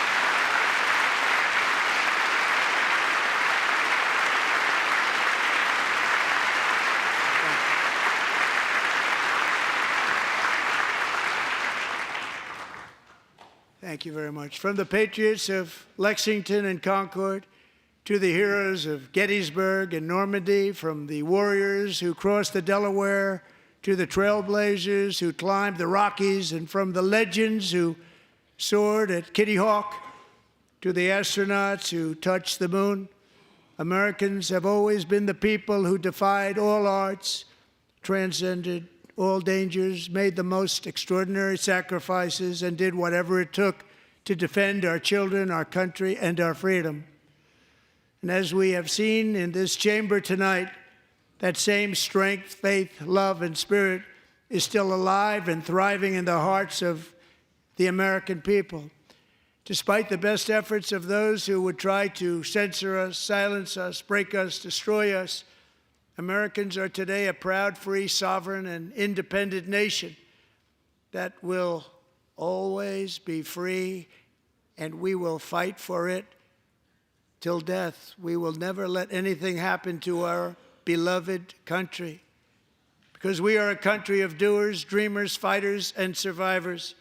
Our ancestors crossed a vast ocean, strode into the unknown wilderness, and carved their fortunes from the rock and soil of a perilous and very dangerous frontier. They chased our destiny across a boundless continent. They built the railroads, laid the highways, and graced the world with American marvels like the Empire State Building, the mighty Hoover Dam, and the towering Golden Gate Bridge. They lit the world with electricity, broke free of the force of gravity, fired up the engines of American industry, vanquished the communists, fascists, and Marxists all over the world, and gave us countless modern wonders sculptured out of iron, glass, and steel. We stand on the shoulders of these pioneers who won and built the modern age, these workers who poured their sweat into the skylines of our cities, these warriors who shed their blood on fields of battle and gave everything they had for our rights and for our freedom. Now it is our time to take up the righteous cause of American liberty. And it is our turn to take America's destiny into our own hands and begin the most thrilling days in the history of our country. This will be our greatest era. With God's help, over the next 4 years, we are going to lead this nation even higher, and we are going to forge the freest, most advanced, most dynamic, and most dominant civilization ever to exist on the face of this earth. We are going to create the highest quality of life, build the safest and wealthiest and healthiest and most vital communities anywhere in the world. We are going to conquer the vast frontiers of science, and we are going to lead humanity into space and plant the American flag on the planet Mars and even far beyond.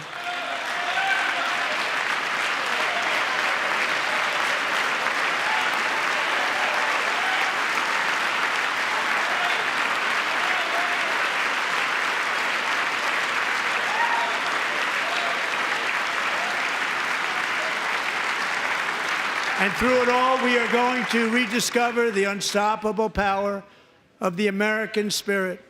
And we are going to renew unlimited promise of the American dream.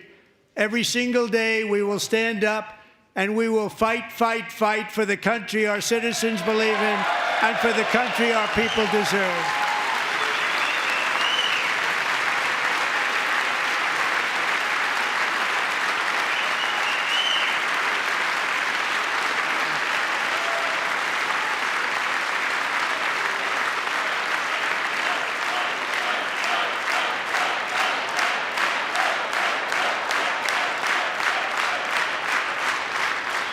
My fellow Americans, get ready for an incredible future, because the golden age of America has only just begun. It will be like nothing that has ever been seen before. Thank you, God bless you, and God bless America.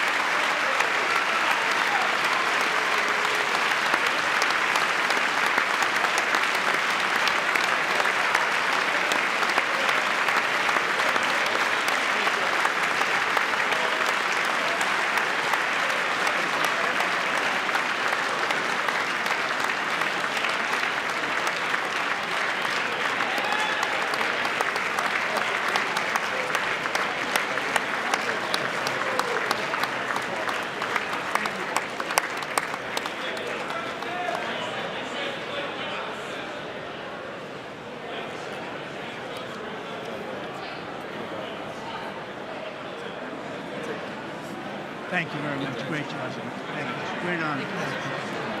Thank you very much. Thank you. Get this place going, all right?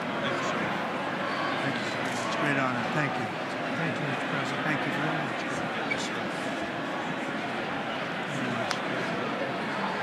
Thank you very much. Appreciate it.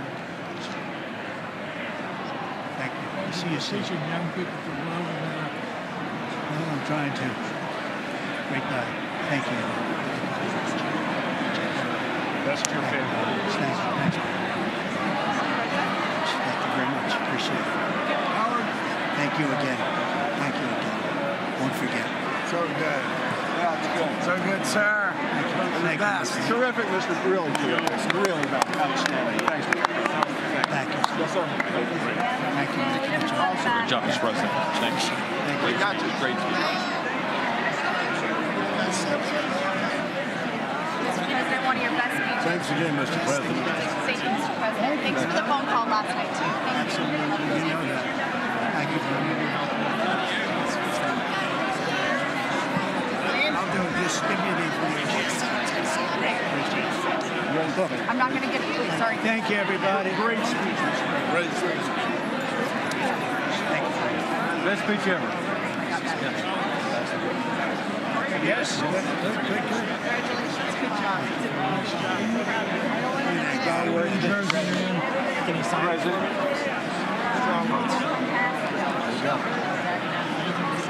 President Roger Williams, thanks for the call. I love Roger Williams. Thank you. You don't have to introduce yourself. Mr. President. I know you better than you do, Roger. Thank you so much. My great baseball player. America Good is- job. Great job you're doing. America is back. Thank you so much, Welcome you Mr. back to President. Pennsylvania anytime, sir. They stood for. Thank you all. They stood for another country, not our country. That was phenomenal, sir. It's hard to believe, isn't it? That was fantastic, sir. That was amazing. Thank you very much. Thank you. Quick selfie. Mr. President. Good job, Mr. President. Great job. Thank you so much. Great speech, sir. Great speech. Yes, sir. President back in Pennsylvania. Oh, they're just back there. I want to stand in Absolutely. West Virginia loves you. Oh, good. How you doing? All right? Did you get a chance to shake his hand earlier? Do you want me to get a picture of you shaking his hand or anything? You're good. Thank you very much. Let's do biofilm. Thank you, darling. Great job. Thank you. I love you. Best speech on the floor ever. Yeah, it was so good. Thank you So very good. much. Hey, you rocked it, Mr. President. We're with you, 100%. Crushed. Thank you. Really good. Congratulations. President. Best speech ever. Thank you so much. What's the best Mr. President, that was a great speech. That was awesome. God bless you. Wonderful. It was wonderful. Thank you. Great job. Let's go. Get down to that up. You get down. Good luck. Yes, sir. Thank you. It's so great. Thank you, everybody. Good job. Thank you for mentioning God needs to help us. Thank you, Mr. President. It's true. Mr. President. Thank you. Thank you. Great speech. Great speech. That was phenomenal. Thanks for taking my call. Good luck. Yeah. My man. Thank you for standing You strong. really triggered those people. Tremendous, Mr. President. Thank Somebody you. did. Thank you so much. Thanks for the beneficial ownership in this week. That was Oh, a good yeah. time. Thanks for mentioning farmers.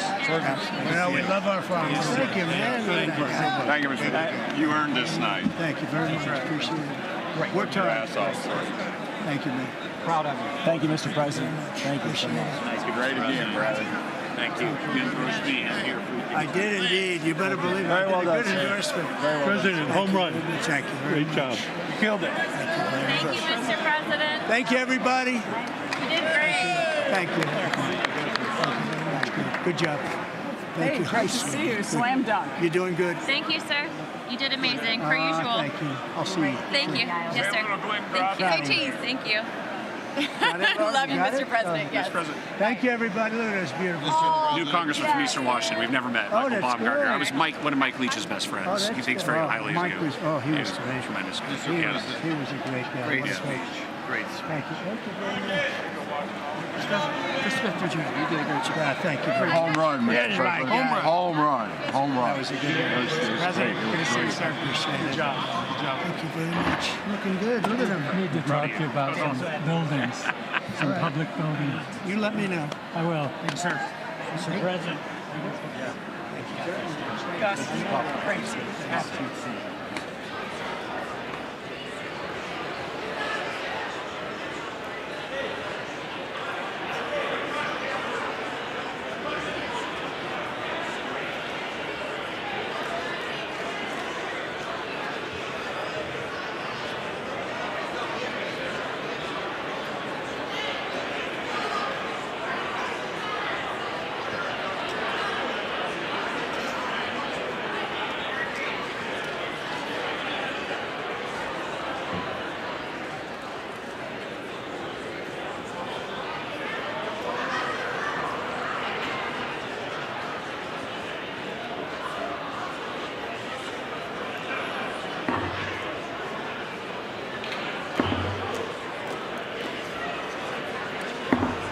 The House will be in order.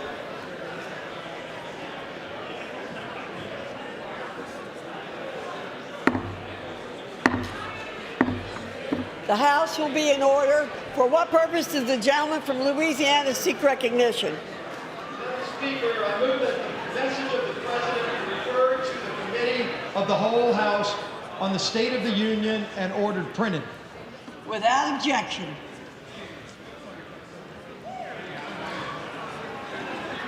Does it,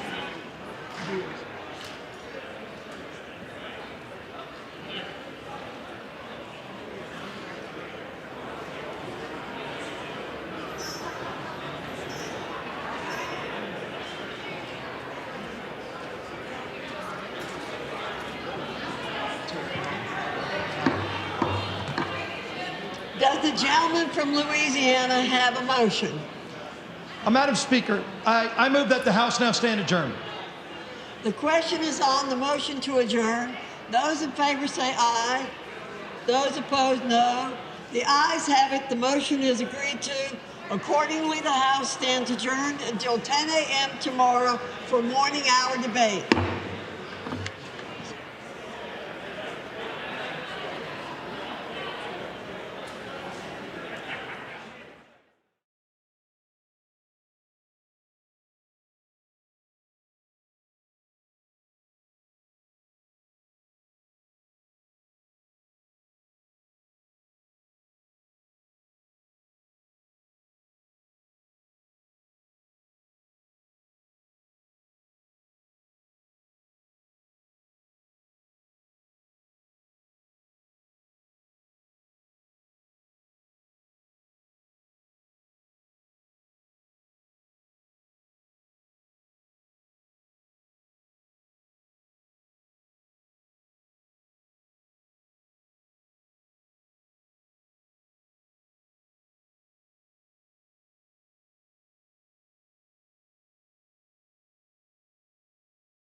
conduct the research that finds the cure for cancer, only to rehire them 2 days later? No CEO in America could do that without being summarily fired.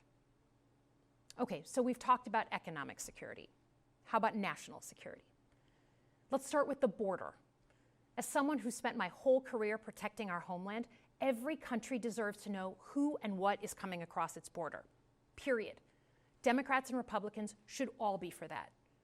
But securing the border without actually fixing our broken immigration system is dealing with the symptom and not the disease. America is a nation of immigrants. We need a functional system keyed to the needs of our economy that allows vetted people to come and work here legally. So I look forward to the president's plan on that. Because here's the thing, today's world is deeply interconnected. Migration, cyber threats, AI, environmental destruction, terrorism. One nation cannot face these issues alone. We need friends in all corners, and our safety depends on it. President Trump loves to say peace through strength. That's actually a line he stole from Ronald Reagan. But let me tell you, after the spectacle that just took place in the Oval Office last week, Reagan must be rolling in his grave. We all want an end to the war in Ukraine, but Reagan understood that true strength required America to combine our military and economic might with moral clarity.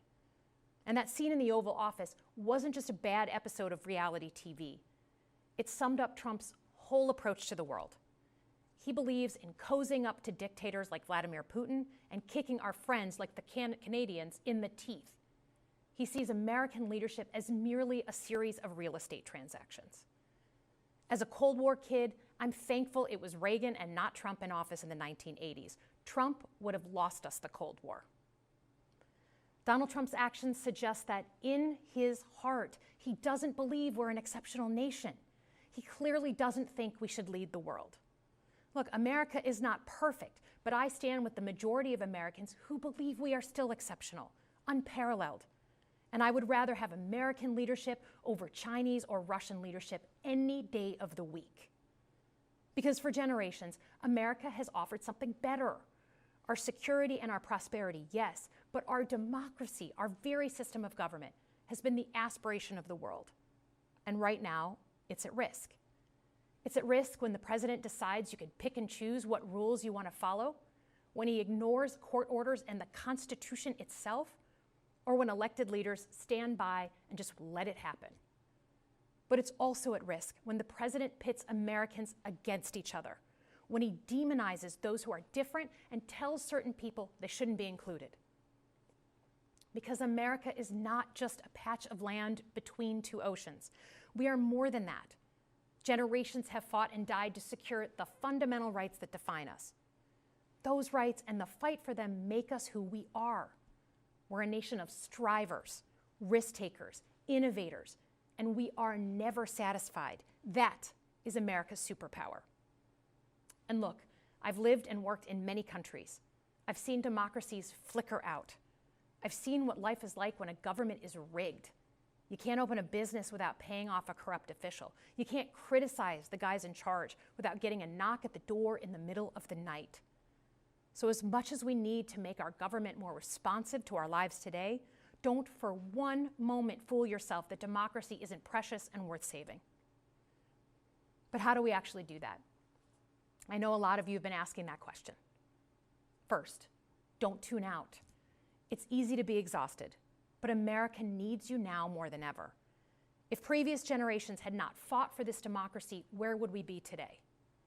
Second, hold your elected officials, including me, accountable. Watch how they're voting. Go to town halls and demand they take action. That's as American as apple pie. Third, organize. Pick just one issue you're passionate about and engage. And doom scrolling doesn't count. Join a group that cares about your issue and act. And if you can't find one, start one. Some of the most important movements in our history have come from the bottom up. In closing, we all know that our country is going through something right now. We're not sure what the next day is going to hold, let alone the next decade. But this isn't the first time we've experienced significant and tumultuous change as a country. I'm a student of history, and we've gone through periods of political instability before. And ultimately, we've chosen to keep changing this country for the better.